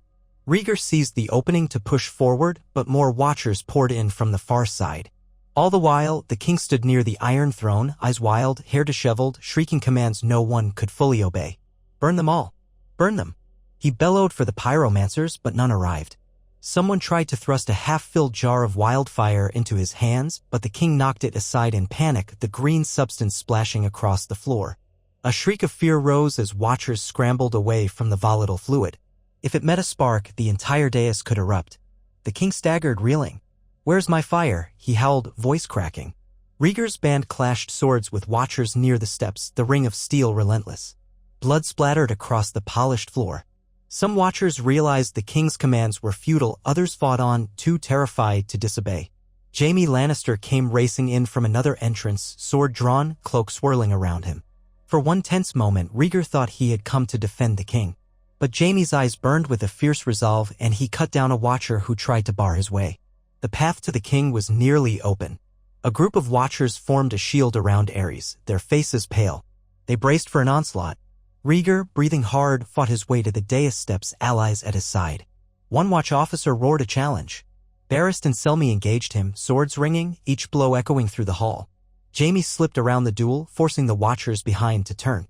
Another of Rhaegar's knights, cursing from a bleeding wound, flung himself at a watch sergeant, dragging him down. The dais erupted in chaos, men grappling, swords swinging in desperate arcs. Over and over, Aerys screamed, "Burn them all," spittle flying from his lips. He reached for the spilled wildfire as though to fling it at Rhaegar with his bare hands, but a watcher's captain seized his wrist, urging him back. "My king, it will kill us all," the man gasped, stumbling over a corpse. The king struck the captain's face with claw-like nails, shrieking betrayal. Rhaegar found himself face-to-face with another watcher, a huge man with a dented helmet. Their swords met, the jolt stinging Rhaegar's arm. He pivoted, tried a riposte, felt his blade bite flesh. The man staggered, blood seeping through cracked mail. Suddenly, Barristan Selmy was beside Rhaegar, clearing the path with a deft slash. Ahead, the king stood almost alone. Rhaegar's allies had forced or killed most watchers away from him. Jaime Lannister circled to the side, sword leveled at the king. The king's eyes flitted between Jaime and Rhaegar, half mad, half terrified. He was breathing in ragged gasps, his nails raking the air. "Father," Rhaegar managed, voice tight with emotion. "It ends. No more." Aerys let out a bark of laughter so unhinged it chilled the blood more than any winter wind. "No more? You fool. I am the dragon. I will burn you all. I will." His words broke off in a scream. He lunged for a burning torch near the throne's base, apparently intending to hurl it into the spattered wildfire on the floor. That single act would ignite half the throne room in a lethal blast. Jaime moved first, but Rhaegar was closer. Driven by a flash of desperate instinct, Rhaegar lunged forward, seizing his father's arm. The torch spun from the king's grip, clattering across the floor, perilously close to the green puddle. Onlookers gasped. The king screeched, flailing at Rhaegar with nails and teeth, raking Rhaegar's cheek, drawing blood. Rhaegar held on, tears burning in his eyes as he wrenched the king's wrist away from the wildfire. The king spat curses, thrashing wildly, calling Rhaegar every vile name imaginable. "Get away from him," roared one of the watchers who still lived, but before he could intervene, Jaime ran him through with a savage thrust. The last of the watchers on the dais fell or fled, leaving only Aerys and his son locked in a deadly grip. Another moment of struggle and Aerys twisted free, but he lost his balance on the slick floor and crashed to his knees. Barristan darted forward, kicking the torch aside. It rolled to a stop against a fallen shield, its flame sputtering. The king tried to claw for it, but Rhaegar seized him from behind, pinning his arms, forcing him back from the spilled wildfire. The king shrieked in a frenzy, calling on the gods, calling for traitors to be burned. But no rescue arrived. In that instant, as the last echoes of steel on steel faded, Rhaegar felt his father's body trembling against him, the bones frail and the spirit mad. The watchers still alive in the hall had either thrown down their arms or lay dying. Allies of Rhaegar stood in a ragged semicircle, panting, bloody, eyes wide with astonishment. They had done it, or nearly so. Jaime Lannister, face pale, stared at Aerys with a mixture of disgust and relief. Barristan Selmy lowered his sword, chest heaving. The king continued to spit curses, thrashing in Rhaegar's grip. "They will all burn," he screamed, voice hoarse. "I am the king, the only king." "You cannot." His words dissolved into incoherence. Saliva frothed at his lips. Rhaegar locked eyes with Barristan, heartbreak etched in the prince's gaze. "It's over," Rhaegar said, voice trembling. "Father, it's over." But Aerys would not cease. He twisted, howling, nails cutting new scratches into Rhaegar's arms. Rhaegar tightened his grip, tears threatening to spill. The throne room reeked of blood and char, but the immediate threat of wildfire had abated. Men outside might still be fighting watchers, but the heart of the tyranny Aerys was pinned in place. Rhaegar swallowed, feeling the enormity of this moment. No matter the heartbreak, the king had to be deposed. Gently but firmly, he pressed his father's arms behind him. Barristan stepped close and helped bind the king's wrists with strips torn from a dead watcher's cloak. Aerys' screams filled the great hall, bouncing off stone pillars that had once witnessed the grandeur of Targaryen rule. Now they bore witness to its darkest moment. The realm's fate hung in the balance, but the Mad King was, at last, powerless in the cradle of his own seat of power. Outside, as night fell fully, the watchers loyal to the king found themselves assailed by pockets of rebels, small folk driven to desperation, or knights who had quietly sided with Rhaegar. The conspirators in the alchemical guild sabotaged or dispersed most of the wildfire caches. There would be no citywide conflagration that night. By dawn, King's Landing was in uproar, but the Watchers had lost their dreaded advantage. The king was a prisoner in his own throne room, raving at the top of his lungs, while Rhaegar's men secured the Red Keep. The dawnlight painted the spires gold as a new day began, and through the city drifted the rumor, impossible but true, that the Mad King's reign had ended. Yet the next day and the days to follow would be no simple triumph. The Watchers still controlled some districts, the fortress in the Crownlands remained heavily guarded, and many were uncertain how to react. Some demanded the king be executed at once for his countless atrocities. Others clung to fear, suspecting a trap. Rhaegar knew that subduing the Watchers, reigning in the chaos, and securing the realm's acceptance of his kingship would require delicate steps. The entire kingdom teetered on the edge of civil war. But the single greatest threat, the king's direct control of Wildfire, was gone. The tyrant himself was bound and raging, powerless to burn the city he had once terrorized. Many who had lived under the king's cruelty for years wandered the streets in stunned wonder, unsure whether to celebrate or hide. Rhaegar, after ensuring the king was secured deep in the Red Keep's dungeons, began sending out messages to the great houses, to the faith, to the outlaws who had aided his cause. He proclaimed an end to the terror, promising justice for the Watchers' crimes. He called upon the lords to rally under a new banner of hope. Some responded with joy, others hesitated, fearing a trap or vengeance. But as fresh news arrived that the king's dreaded Wildfire had been sabotaged, hearts began to uncoil from years of fear. The realm might yet bleed, but a chance for a new dawn glimmered in the horizon. Weeks of turmoil followed, for not all Watchers surrendered easily, and certain pockets of loyalist forces tried to free the king. Skirmishes flared in the city streets, and across the Crownlands, Watchers guarding the fortress refused to yield. But Rhaegar, guided by allies old and new, pressed for negotiations wherever possible. Some Watchers laid down their arms rather than die for a dethroned Mad Anne. Others died fighting, unwilling to relinquish the cruelty they had grown to wield. The final holdouts at the fortress were eventually starved and overrun, the monstrous structure becoming the site of a fierce but decisive battle. When it fell, the last major bastion of Aerys' power was gone. The black walls, stained with the blood of enslaved laborers, stood as a testament to a tyranny that no one wished to remember. At long last, the scattered lords of Westeros, along with the small folk who had survived, began to accept that the Mad King's era was truly finished. They bent the knee to Rhaegar, not out of fear, but out of relief and cautious hope. Rhaegar took up the mantle of king, determined to restore the realm from the ashes. He did not sit upon the Iron Throne with easy pride. Instead, he ascended it with an awareness of all that had been lost, all the blood spilled. He refused the pomp of a grand coronation, insisting on a simpler ceremony where lords would swear to help rebuild, not just proclaim loyalty. And in a final act of closure, Rhaegar ordered that his father, Aerys Targaryen, be kept in a secure tower far from the city, under constant watch, fed and clothed but never again free to inflict horror upon Westeros. Some cried for execution. Rhaegar wavered, torn by the monstrous deeds of his father against the bond of blood. In the end, he spared the Mad King's life, perhaps as a testament to the break from tyranny, perhaps out of lingering love. The realm accepted it uneasily, but Rhaegar's vow was iron. Aerys would trouble them no more. So it was that the Mad King survived, yet was dethroned, his final days spent in captivity, his mind wandering the labyrinth of delusions and paranoia until death eventually claimed him. Tales spread that, in his last hours, he still spoke of setting the world aflame, never comprehending that his reign of terror had ended. The Watchers who remained loyal to him were brought to justice, many executed, others imprisoned. The fortress he had poured so much cruelty into was left standing but repurposed for a more benign use. Some said it should be torn down, but Rhaegar, mindful of the cost in lives, decided to leave it as a grim reminder. He renamed it in memory of those who died building it, though the name never quite stuck. People still called it, with a shudder, the Mad King's Folly. In the aftermath, the Seven Kingdoms faced a long road to healing. The scars ran deep, families torn apart by suspicion, entire villages burned, hostages orphaned. But under a new Targaryen king, one who had at last found the courage to defy his father, there was a chance for reconciliation. With the Wildfire neutralized, the Watchers disbanded or destroyed, and the old alliances rekindled, the realm slowly knit itself back together. It would never be the same. The memory of Aerys' tyranny cast a long shadow over every feast and festival for years to come. Yet in that shadow, a fragile sword of hope grew. Perhaps the madness was done, and a king who remembered the lessons of fire and blood could guide the realm toward a kinder tomorrow. In quiet corners, bards composed new songs, weaving the tale of the Mad King's final fall. They sang of how, against all odds, he had clung to power long past the day he should have perished, ruling by fear and flame.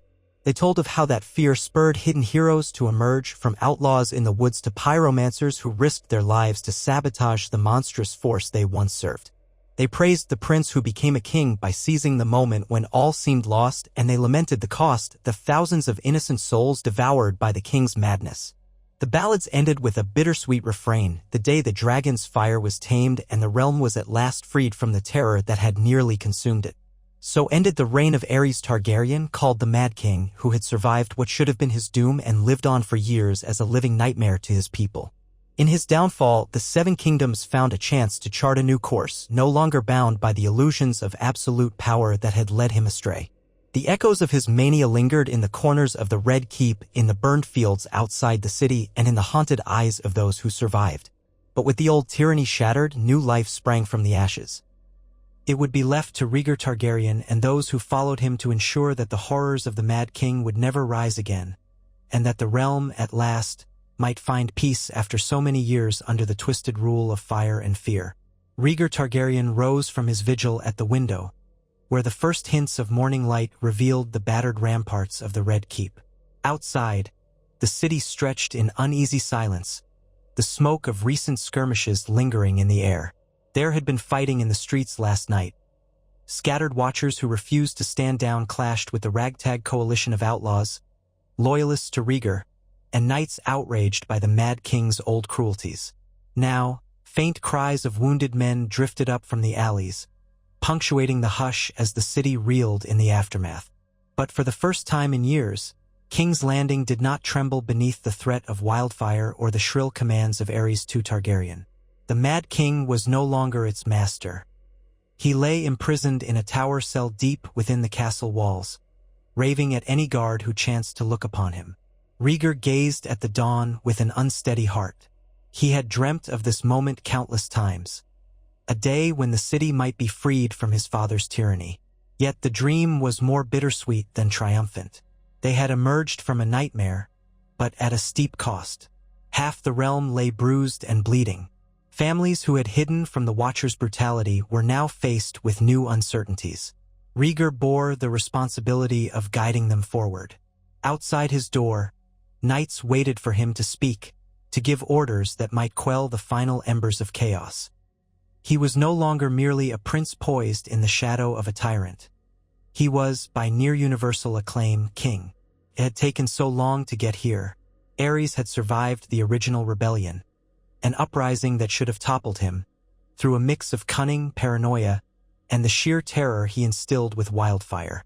Even after that, he had ruled for years on a throne of flame and fear, gathering watchers to enact his will and keep the realm cowering. Then, at last, an alliance of secret saboteurs, outlaw bands, disillusioned knights, and certain bold lords had converged. Rhaegar had played the pivotal role, setting aside his dread to confront his father within the Red Keep itself.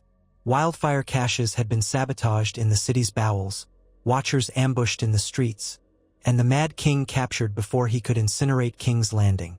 Aerys had been dragged to a cell, shrieking imprecations and threatening to burn the entire world. Now he was powerless, but the scars he had left behind were not so easily healed.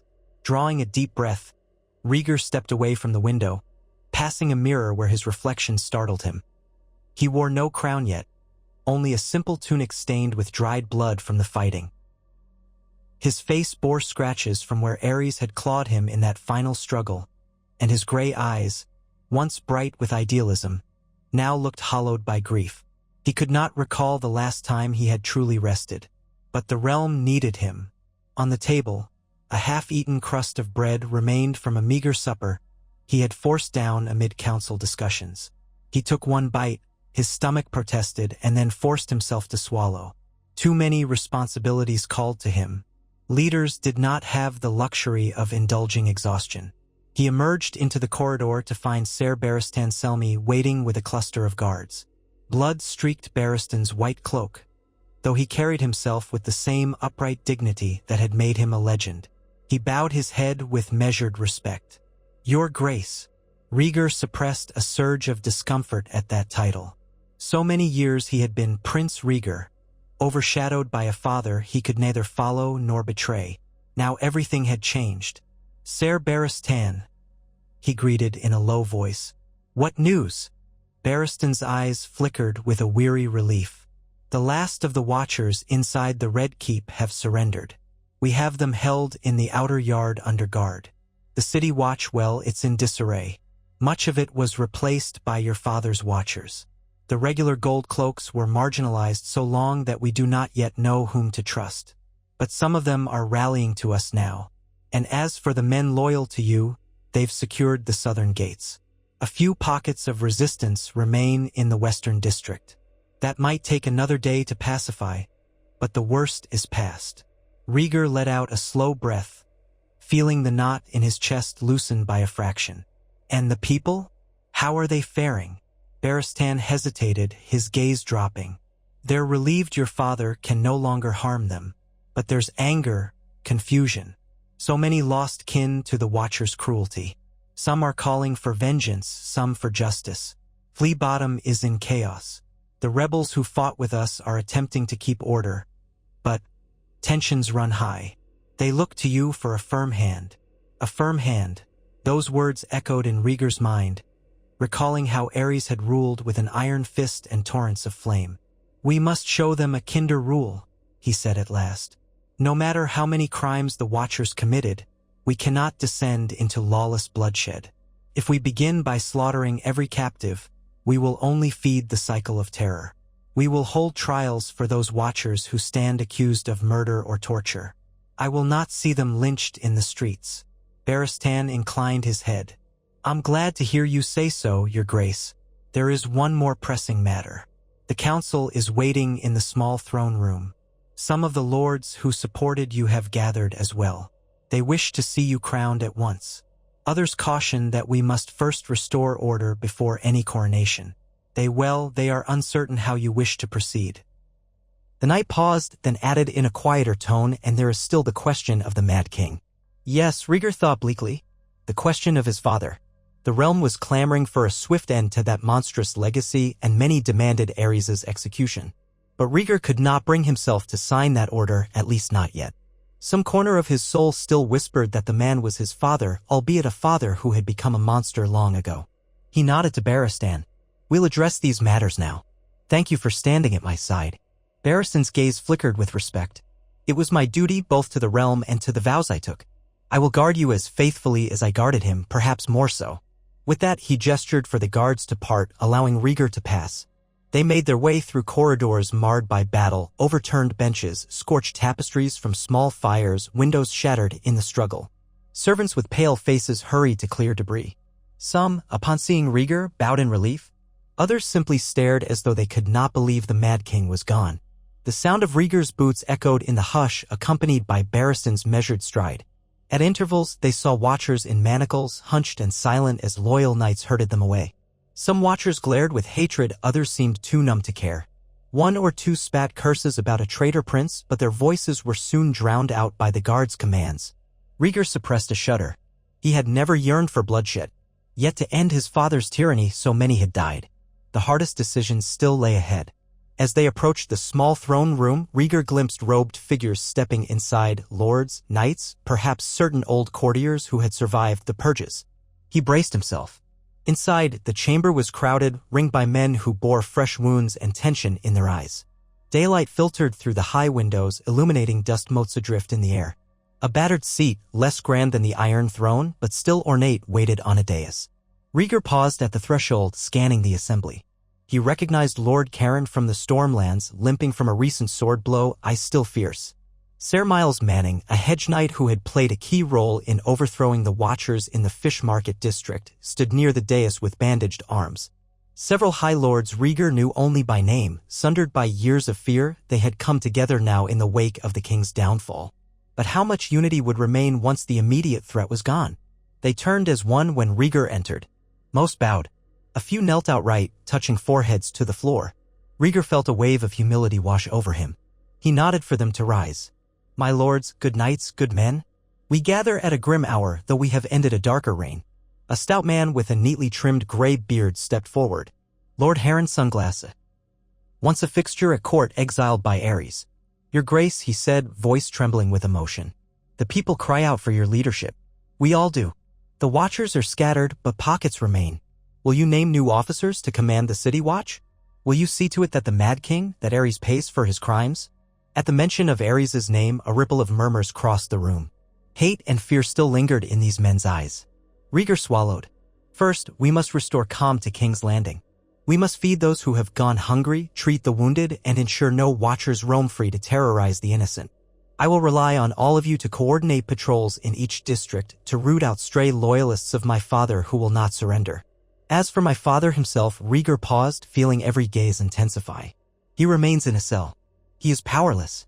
I know many desire his blood, and you have cause. His crimes are uncountable. But I ask that we do not commence with an execution until we can arrange a thorough reckoning. Let it not be said we repeated his brutality. Let him be tried by a court of the realm, and let the realm judge him guilty, as we all know he must be. Faces shifted, some angry, some relieved. A tall knight with a torn surcoat snorted. We have no need of a trial. The city has bled. My own nephews burned on his orders. Rhaegar inclined his head. I grieve for your loss, sire. I do not deny the king's guilt. Yet if we stoop to vengeance without any hearing, we cheapen what we fought for.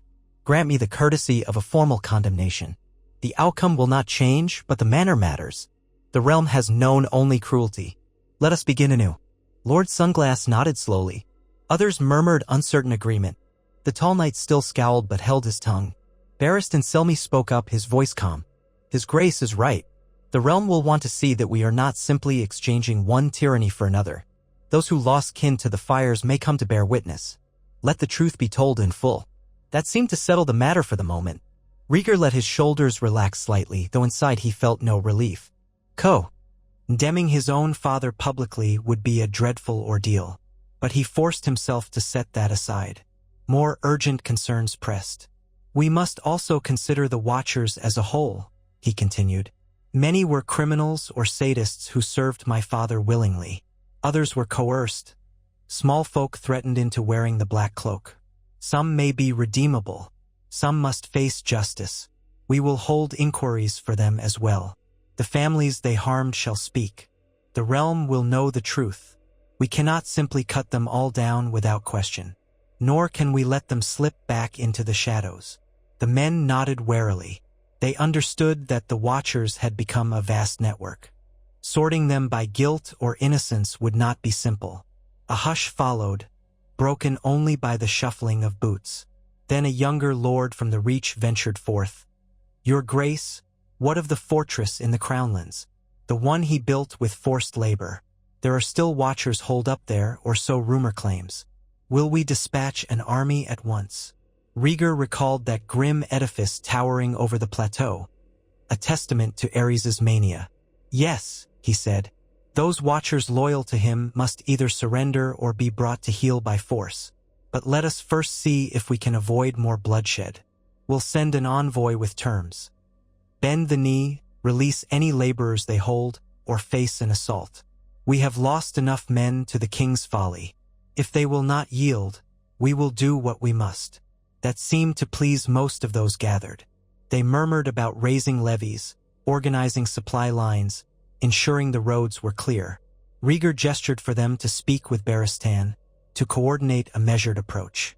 Meanwhile, more lords pressed forward, each with urgent requests. The Stormlands had known dire times, their resources drained. The Riverlands needed protection from stray Watchers. The Westerlands asked for an official recognition of past slights. Dorne demanded restitution for old wounds. In each entreaty, Rhaegar heard echoes of the old conflict. Wrongs inflicted by his father's men. Lands scorched, hostages taken. This was how the realm truly functioned. A web of grievances, each needing redress. Despite the swirl of voices, one pressing question rose again and again. When will you be crowned, Your Grace? Some believed a formal coronation was necessary at once, to solidify Rhaegar's legitimacy before rebellious factions might challenge him. Others urged him to wait until the realm was calmer, so the ceremony could be a grand, unifying event. Rhaegar listened, torn. He had never craved the spectacle of a coronation. To him, The greatest priority was ensuring the city did not starve or erupt in further violence. But he could not deny the symbolic power of being properly crowned. It might reassure the uncertain. It might quell opportunists who lurked in the wings, thinking to exploit the power vacuum. In the end, Rhaegar gave a measured answer. I will accept the crown soon. Once we have secured King's Landing and offered rightful relief to our people. Let me see the streets safe, the fortress and the crownlands contained, and my father's watchers under control. Then we shall hold a coronation that the realm can share in, from the highest lord to the humblest peasant. We will show them that a new day truly dawns. That promise sparked applause in the chamber. The applause was heartfelt from some, perfunctory from others. Rhaegar could sense that many of these lords were eager to claim the benefits of being early supporters of the new king. Some might be sincere, others cunning. Still, he needed them all. He offered a final thanks, then dismissed them to their tasks. The chamber emptied in a flurry of conversation, leaving only a handful of his closest allies near the dais. Jaime Lannister lingered by one of the pillars, silent and watchful. He wore the battered white cloak of the King's Guard, stained with blood from the final battle in the throne room. For a moment, Rhaegar held his gaze. The memory of Jaime's sword thrusts that night burned in Rhaegar's mind. Despite the vow to protect the king, Jaime had turned on Aerys, just as he had nearly done in the original rebellion that failed. This time, his choice had helped deliver the realm. Yet what toll had it taken on him? Their eyes met. Then Jaime bowed stiffly. Your Grace. There was an edge to his voice, perhaps shame or uncertainty about how Rhaegar might view him. King Guard oaths were unambiguous, yet the Mad King had become a monster no vow could justify. Rhaegar descended the dais, stepping closer. Sir Jaime, your actions saved many lives. I want you to know that. Jaime lifted his head, tension in his posture. I betrayed my sworn king. You served the realm, Rhaegar replied softly. And you served justice. I do not fault you for seeing the truth of his madness. Perhaps the best knights are those who know when oaths must bend to protect the innocent. I intend for you to remain in the King Guard if you will accept. Jaime's eyes flickered with relief, but he did not quite smile. I will. Thank you, your grace. Rhaegar placed a hand on Jaime's shoulder, then turned to Barristan and the other knights. We have much to do. Barristan, assemble a panel of loyal knights to handle initial trials for these watchers.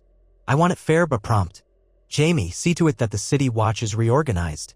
We cannot let criminals slip back into power. There are men among the gold cloaks who were sidelined by my father's watchers. Give them leadership roles if they're worthy. They nodded, each absorbing their tasks. In that moment, the realm's burdens pressed on Rhaegar. He realized that for so long he had been paralyzed by the fear of what his father might do. Now, there was no father to overshadow him. The responsibilities of leadership weighed heavier than any chain. He knew he must not falter. In the hours that followed, he rode through portions of King's Landing, flanked by knights loyal to him. The air was bitterly cold, though scattered sunlight glinted off the rooftops. Streets showed the scars of battle, broken cobblestones, shattered doors where watchers had forced their way in. People peered from windows as Rhaegar passed, uncertain whether to cheer or remain hidden. Gradually, a few ventured forward, calling blessings or timidly bowing. Rhaegar paused to speak with them, promising that the days of terror had ended, that the watchers would face justice, that relief from the crown's granaries would be distributed to the needy. Some folk wept openly, recalling how Aerys's men had executed loved ones. He listened, a lump in his throat, vowing that their voices would not be ignored. At one corner, the crowd parted to reveal a squalid cluster of watchers in chains, guarded by armed outlaws. The watchers' eyes darted, some defiant, others full of fear. One tried to spit at Rhaegar, but a guard cuffed him across the head. Rhaegar halted, regarding them. These men had once roamed the streets as if they owned them, unleashing cruelty at a whim. Now they stood like cornered wolves, no longer unstoppable. Bring them to the Red Keep, Rhaegar ordered. They will be tried for their crimes. Do not harm them unless they try to escape. A few outlaws scowled as though they would rather kill the watchers outright. But they bowed curtly. Rhaegar understood their anger. Families had been torn apart by these men. But the realm needed to see that the new king would not stoop to mindless vengeance. As the day waned, Rhaegar returned to the castle with a heavier heart, having witnessed the extent of ruin. Maesters were already establishing makeshift infirmaries to treat the wounded. Rebels from the countryside mingled with old city folk, forging an uneasy camaraderie. The watchers' black cloaks were piled in heaps, some burned as a symbolic end to that hateful reign. No doubt some watchers had fled the city entirely, discarding their cloaks to blend in. They might prove a future threat, but for now, King's Landing breathed in a cautious new freedom. The Mad King was gone. Terror did not vanish overnight, but hope had space to bloom. That evening, Rhaegar convened with his most trusted advisors in a private solar. The table was laden with maps and letters, the flames from the hearth dancing over anxious faces. Present were Ser Barristan, Jaime Lannister, Lord Sunglass, Lord Caron, 2 of the realm's maesters, and a handful of others who had proven their worth. The air reeked of tension, for fresh reports had arrived from beyond the city walls. A maester spoke first, clearing his throat. "We have word from a messenger that the fortress in the Crownlands, some are calling it the Mad King's Folly, remains under the control of watchers who refused your father's arrest. They hold a garrison of perhaps 200 men, though the exact number is unclear.